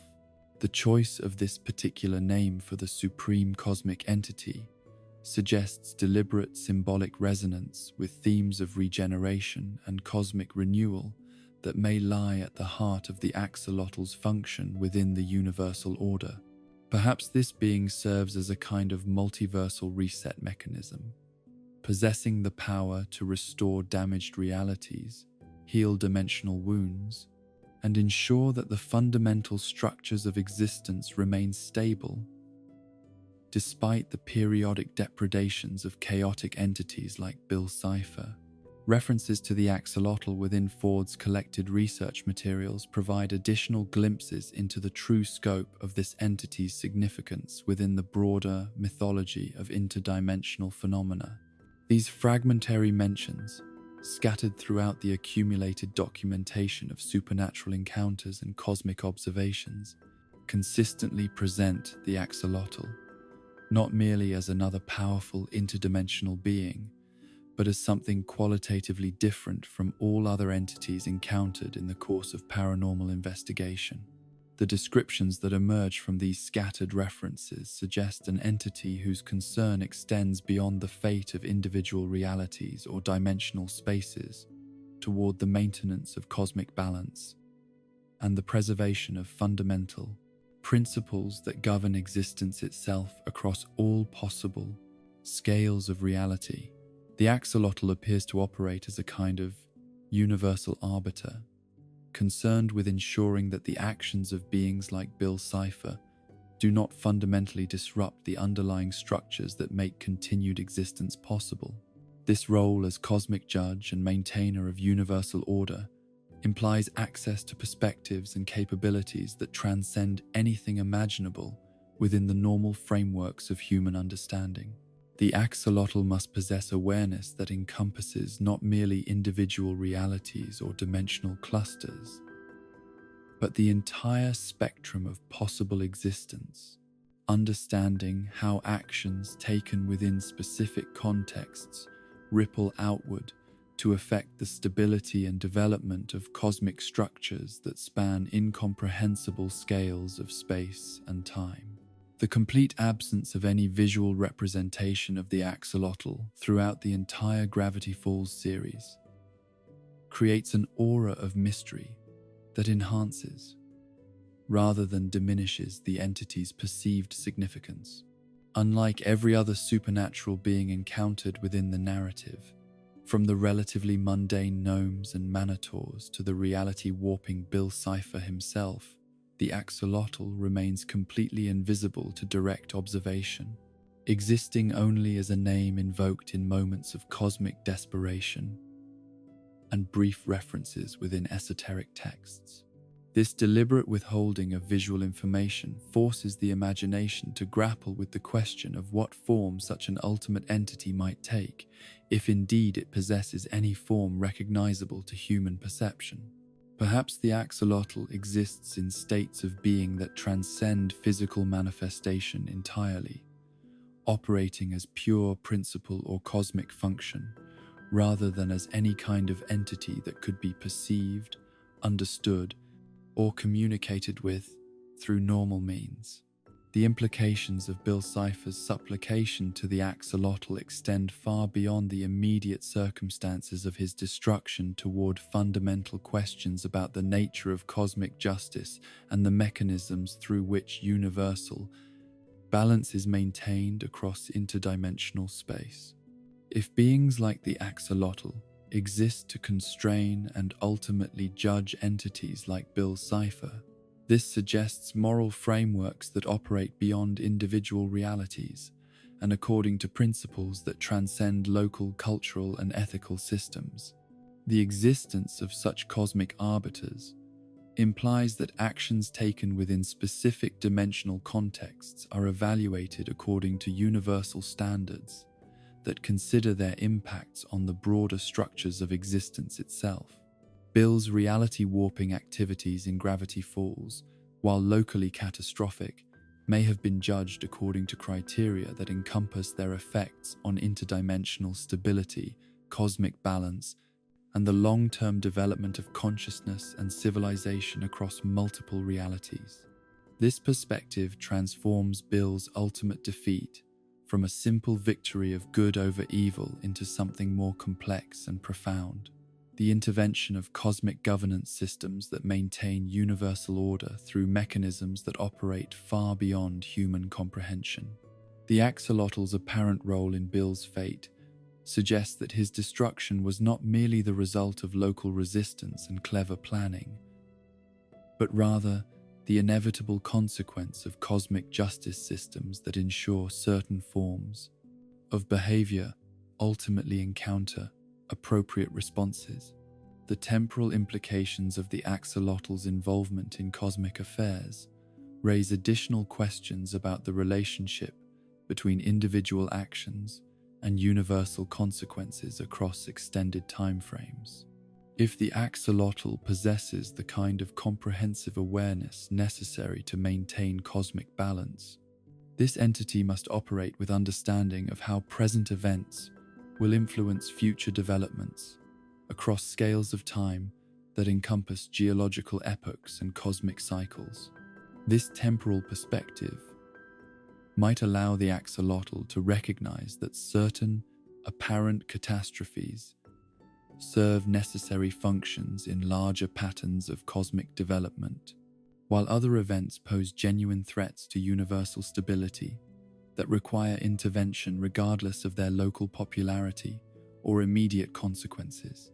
Bill's activities in Gravity Falls might thus have been evaluated not merely according to their immediate effects on local reality, but according to their potential impacts on cosmic evolution across incomprehensible timescales. The ritualistic nature of Bill's final plea to the axolotl suggests established protocols for cosmic supplication that imply long-standing relationships between chaotic entities and the governance systems that ultimately constrain their activities. The formalized language and specific invocations employed by Bill indicate familiarity with procedures that have probably been used countless times throughout cosmic history by beings facing similar fates. This ritualistic dimension of cosmic justice implies that entities like the axolotl are not arbitrary tyrants, but rather principled arbiters who operate according to consistent standards and procedures that can be understood, at least partially, by those subject to their authority. Bill's knowledge of appropriate supplication techniques suggests that cosmic justice systems maintain comprehensible rules and offer genuine opportunities for appeal, even to beings whose actions have threatened universal stability. The question of whether Bill's supplication achieved any success remains one of the most tantalizing unresolved mysteries within the broader Gravity Falls mythology. His complete disappearance from observable reality might indicate either successful annihilation or transformation into some other state of existence that serves the axolotl's purposes for cosmic balance and universal development. The ambiguity surrounding his ultimate fate reflects the broader mystery of how cosmic justice operates and what options remain available to entities who have transgressed against universal order. The possibility that the axolotl granted some form of clemency or transformation to Bill raises profound questions about the nature of redemption and the mechanisms through which even the most destructive entities might be rehabilitated or repurposed to serve constructive functions within cosmic development. If beings of ultimate cosmic authority possess the wisdom and power necessary to transform chaotic forces into constructive influences, this suggests possibilities for universal redemption that transcend human concepts of justice and punishment. The ongoing mystery of the axolotl's true nature and current activities creates an atmosphere of cosmic suspense that extends far beyond the specific events depicted in Gravity Falls toward questions about the fundamental governance of existence itself. If such entities exist and actively maintain universal order, their continued oversight of reality implies that the apparent randomness and chaos that characterize much of existence might actually unfold within carefully maintained parameters designed to ensure long-term stability and development.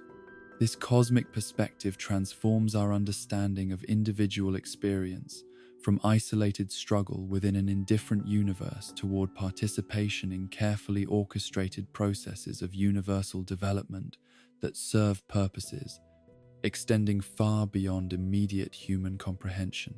The knowledge that entities like the axolotl exist and actively maintain cosmic balance provides both comfort and responsibility, suggesting that individual actions matter within larger frameworks, while simultaneously humbling human pretensions toward ultimate understanding or control.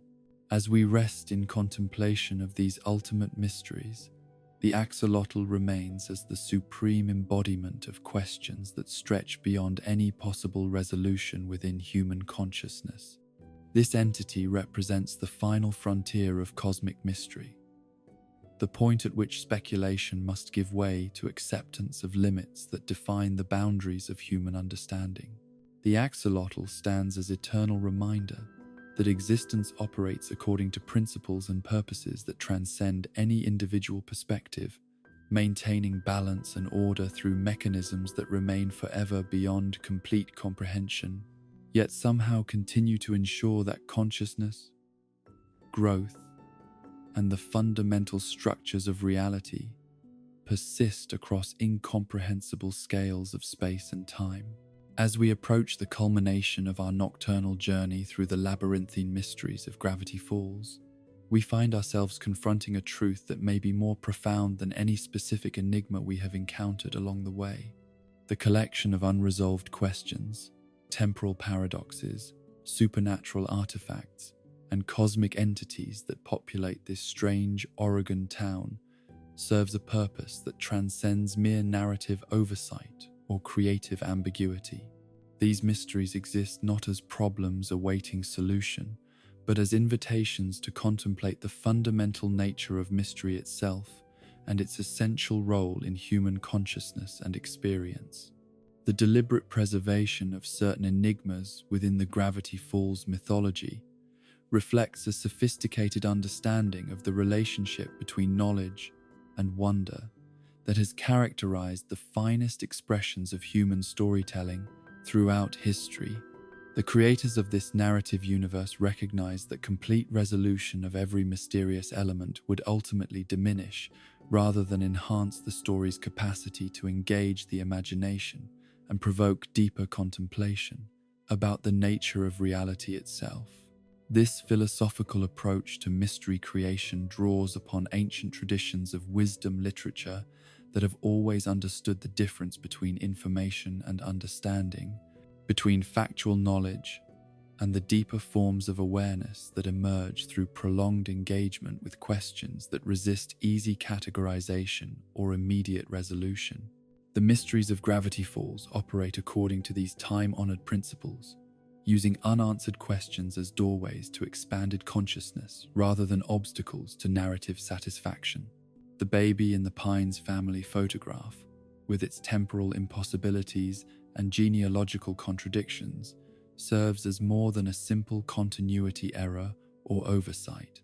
This enigma embodies the broader mystery of family origins and the ways in which our understanding of our own histories remains forever incomplete, marked by gaps and inconsistencies that reflect the fundamental limitations of human knowledge about the forces that shaped our existence before we were capable of conscious observation. Every family carries within its structure mysteries that parallel the enigma of Shermy Pines and his phantom presence in the official narrative. the relatives who are spoken of in whispers, the stories that change with each telling, the photographs that raise more questions than they answer, the timelines that never quite align despite repeated attempts at clarification. The Pines family mystery becomes a mirror in which we recognize the mysterious dimensions of our own genealogical inheritance and the ultimately unknowable nature of the forces that brought us into existence.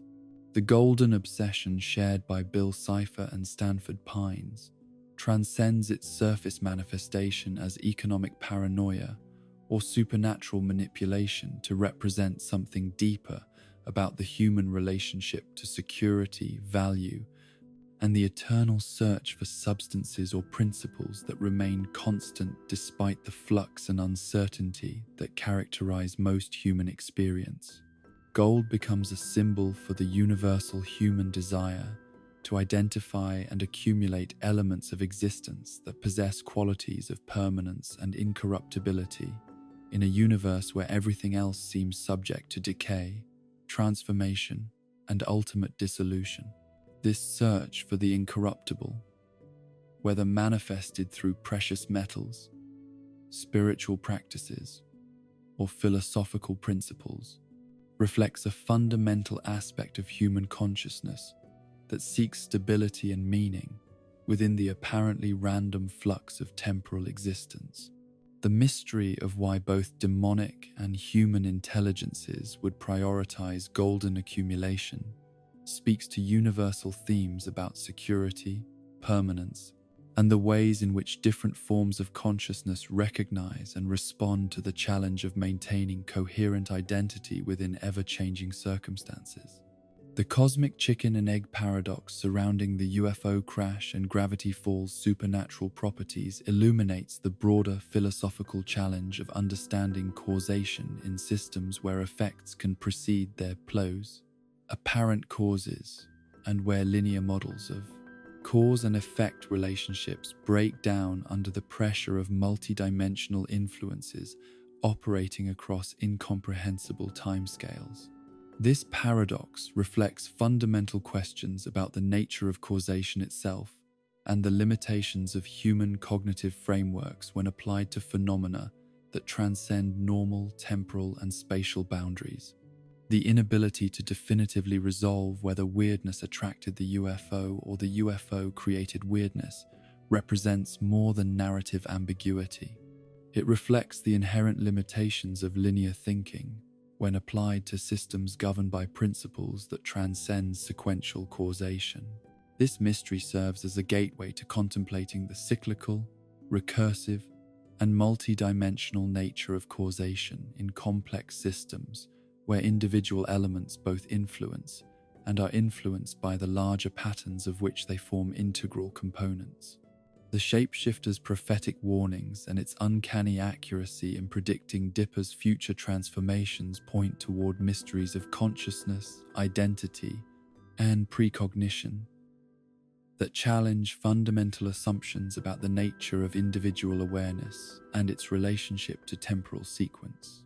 The creature's ability to anticipate future events with startling precision while simultaneously failing to use that knowledge to its own advantage reflects paradoxes of consciousness and agency that extend far beyond the specific circumstances of supernatural shape-changing abilities. This paradox speaks to broader questions about the relationship between knowledge and power, awareness and control, prophecy, and agency that have puzzled human consciousness throughout history. The shapeshifter's situation reflects the existential predicament of consciousness itself, which often possesses forms of awareness that exceed its capacity for effective action, insights that cannot be translated into practical advantage, and knowledge that remains somehow inaccessible to the very consciousness that appears to contain it. The billion-year prophecy that foretold Bill Cipher's manifestation opens vistas of cosmic planning and awareness that challenge human concepts of time, agency, and the scale of intelligence operating within universal development. The existence of entities capable of making accurate predictions across geological timescales implies forms of consciousness that transcend individual existence so completely that their purposes and methods remain forever beyond human comprehension. This cosmic perspective transforms individual human experience from isolated struggle within an indifferent universe toward participation in patterns of development and meaning that operate according to principles and timescales that dwarf personal understanding. The billion-year prophecy serves as reminder that consciousness exists within frameworks of significance that extend far beyond individual awareness, yet somehow still include individual choice and agency as meaningful components of cosmic development. The pine tree paradox surrounding Dipper's true symbolic identity reflects broader themes about destiny, choice, and the ways in which individual identity emerges from the intersection of internal nature and external circumstance. The tension between the constellation marked on his forehead and the tree symbol he unconsciously selects represents the universal human experience of navigating between inherited characteristics and chosen identity, between predetermined patterns and conscious self-creation. This symbolic complexity speaks to fundamental questions about the nature of individual identity and its relationship to larger cosmic patterns that appear to operate through individual consciousness while simultaneously transcending its limitations. Dipper's symbolic journey becomes a mirror for the universal process through which consciousness discovers its place within larger patterns of meaning, while maintaining its capacity for genuine choice and authentic self-expression.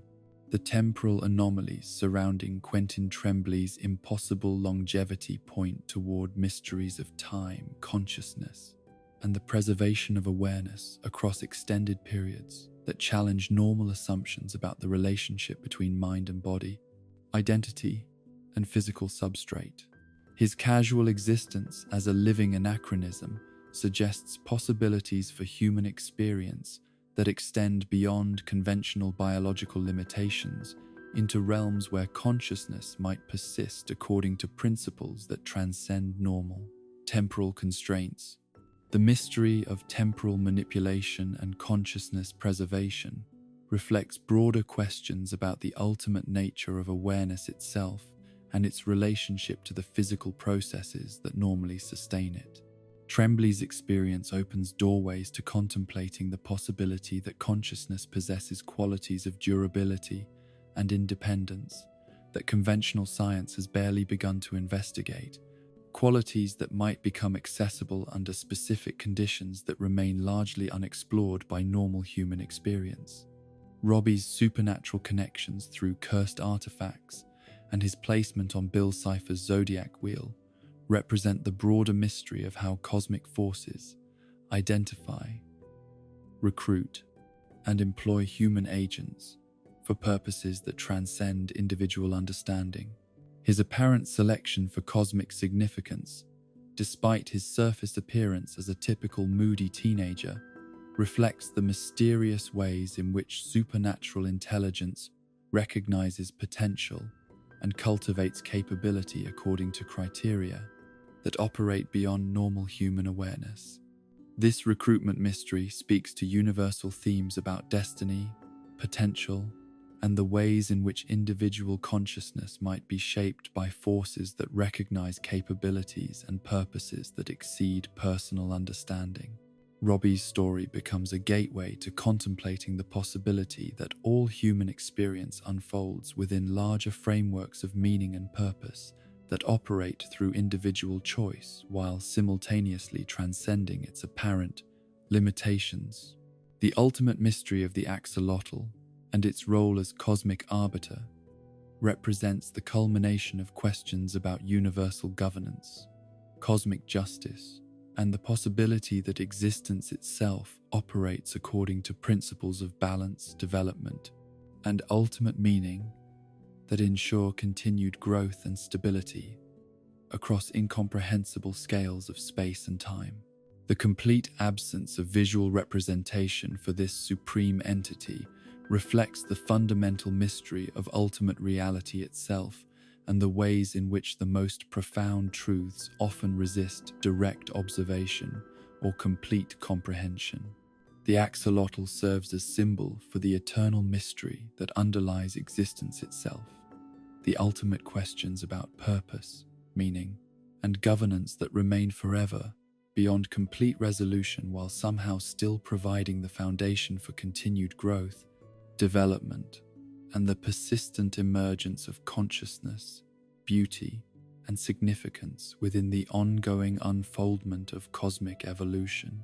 These layered mysteries of Gravity Falls ultimately serve as doorways to the greatest mystery of all, the nature of mystery itself and its essential role in maintaining the sense of wonder, curiosity, and reverence that keeps consciousness alive to the profound depths and infinite possibilities that surround every moment of existence.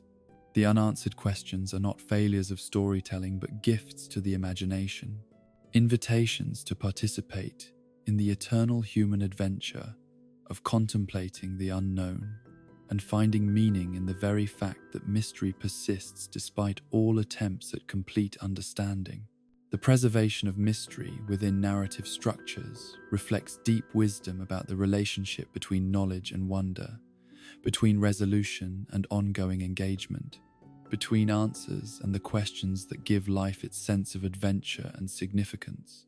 Gravity Falls teaches us that the most profound stories are not those that answer every question, but those that awaken us to questions we never knew existed and inspire continued exploration of the infinite depths that surround ordinary experience. In recognizing this truth, we discover that mystery is not the enemy of understanding, but its most faithful companion, not an obstacle to knowledge, but the very condition that makes knowledge meaningful and valuable. The mysteries that remain unresolved serve as eternal invitations to wonder, gateways to expanded awareness, and reminders that existence itself operates according to principles so vast and profound that they ensure there will always be new depths to discover, new questions to explore, and new possibilities to contemplate in the endless adventure of conscious existence within the magnificent mystery of being itself. As the mists of Oregon settle over our contemplation tonight, we come to understand that Gravity Falls' greatest gift isn't the answers it provides, but the questions it allows us to carry. These mysteries, these paradoxes, these impossible puzzles aren't failures of storytelling but invitations to wonder. They remind us that the most profound truths often live in the spaces between certainty and doubt, in the shadows cast by partial understanding. The baby in the photograph, the golden obsessions, the alien prophecies, the shapeshifters' warnings. Each mystery serves as a portal to deeper contemplation about the nature of time, destiny, family, and the cosmic forces that shape our existence. Perhaps the real magic of Gravity Falls lies not in solving every riddle, but in embracing the magnificent uncertainty that surrounds us all. In the quiet hours when sleep approaches and the analytical mind begins to release its grip on the need for absolute resolution, we discover something profound about the nature of mystery itself. The unanswered questions that populate the strange landscape of Gravity Falls serve as more than mere narrative loose ends or creative oversights.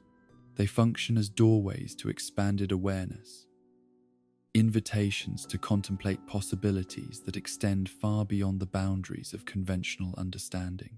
The temporal paradoxes surrounding Shermy Pines and his phantom presence in the family narrative speak to universal themes about the unknowable aspects of our own origins. Every family carries within its structure similar mysteries, relatives spoken of in whispers, photographs that raise more questions than they answer, timelines that refuse to align despite our best efforts at clarification.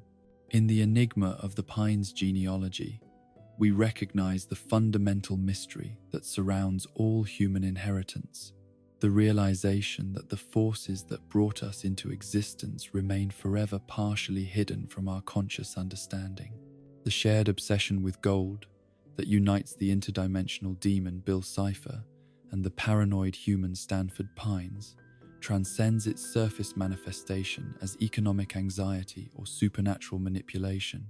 This fixation represents something deeper about the universal human search for substances or principles that possess qualities of permanence and incorruptibility in a universe where everything else seems subject to decay and transformation.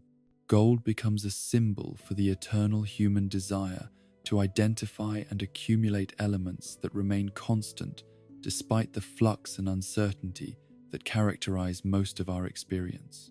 The cosmic puzzle of whether the alien spacecraft caused Gravity Falls' weirdness or was drawn to existing anomalies illuminates fundamental questions about causation in complex systems where linear models break down under the pressure of multidimensional influences. This paradox serves as a gateway to contemplating the cyclical, recursive nature of causation in environments where effects can precede their apparent causes and where individual elements both influence and are influenced by the larger patterns they help create.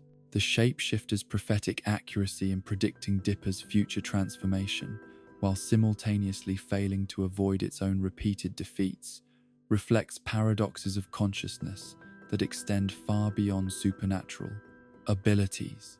This creature embodies the existential predicament of awareness itself, which often possesses forms of knowledge that exceed its capacity for effective action, insights that cannot be translated into practical advantage, an understanding that remains somehow inaccessible to the very consciousness that appears to contain it.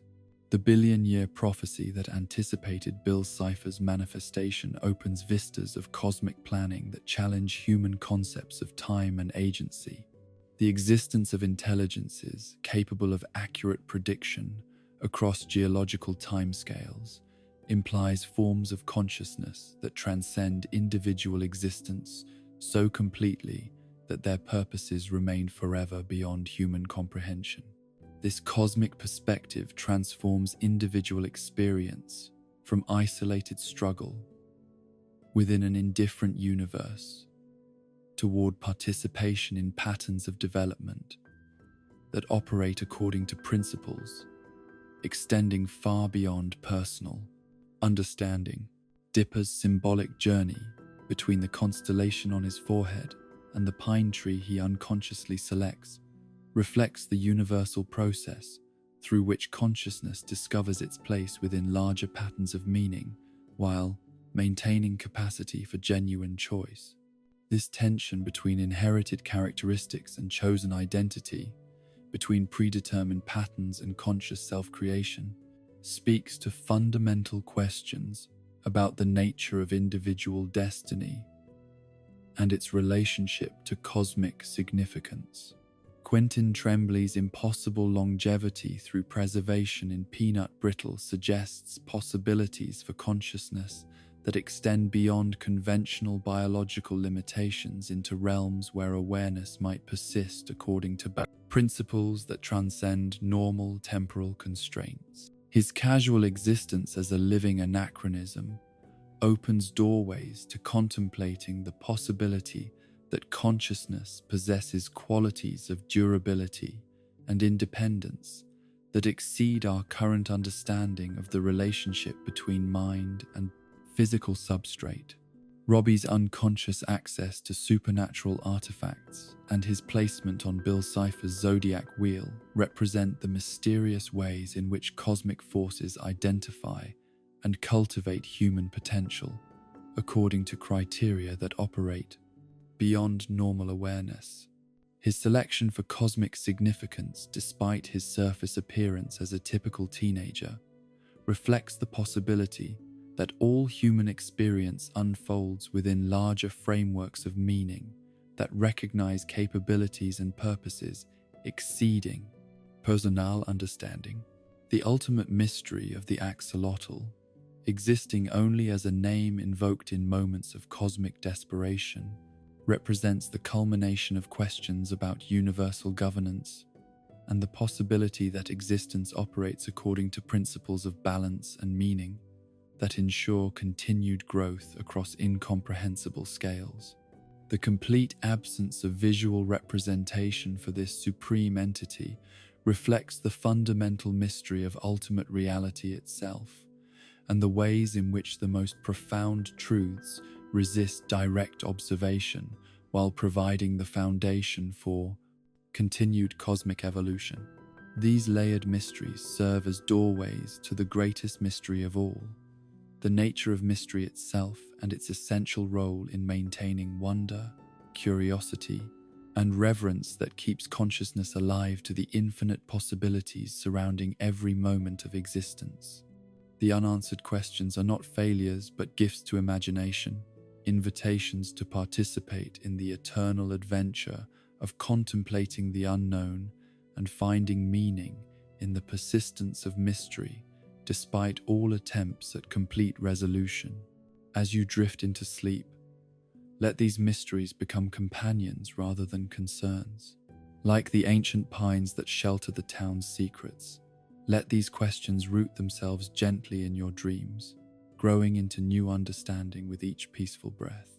The mysteries of gravity falls, like the mysteries of existence itself, are not problems to be solved, but wonders to be experienced, treasures to be contemplated in the quiet hours when the conscious mind finally rests. The gift of unresolved mystery lies not in the frustration it might initially create, but in the ongoing sense of possibility it preserves. These questions remind us that reality remains far more vast, complex, and wonderful than any complete explanation could encompass.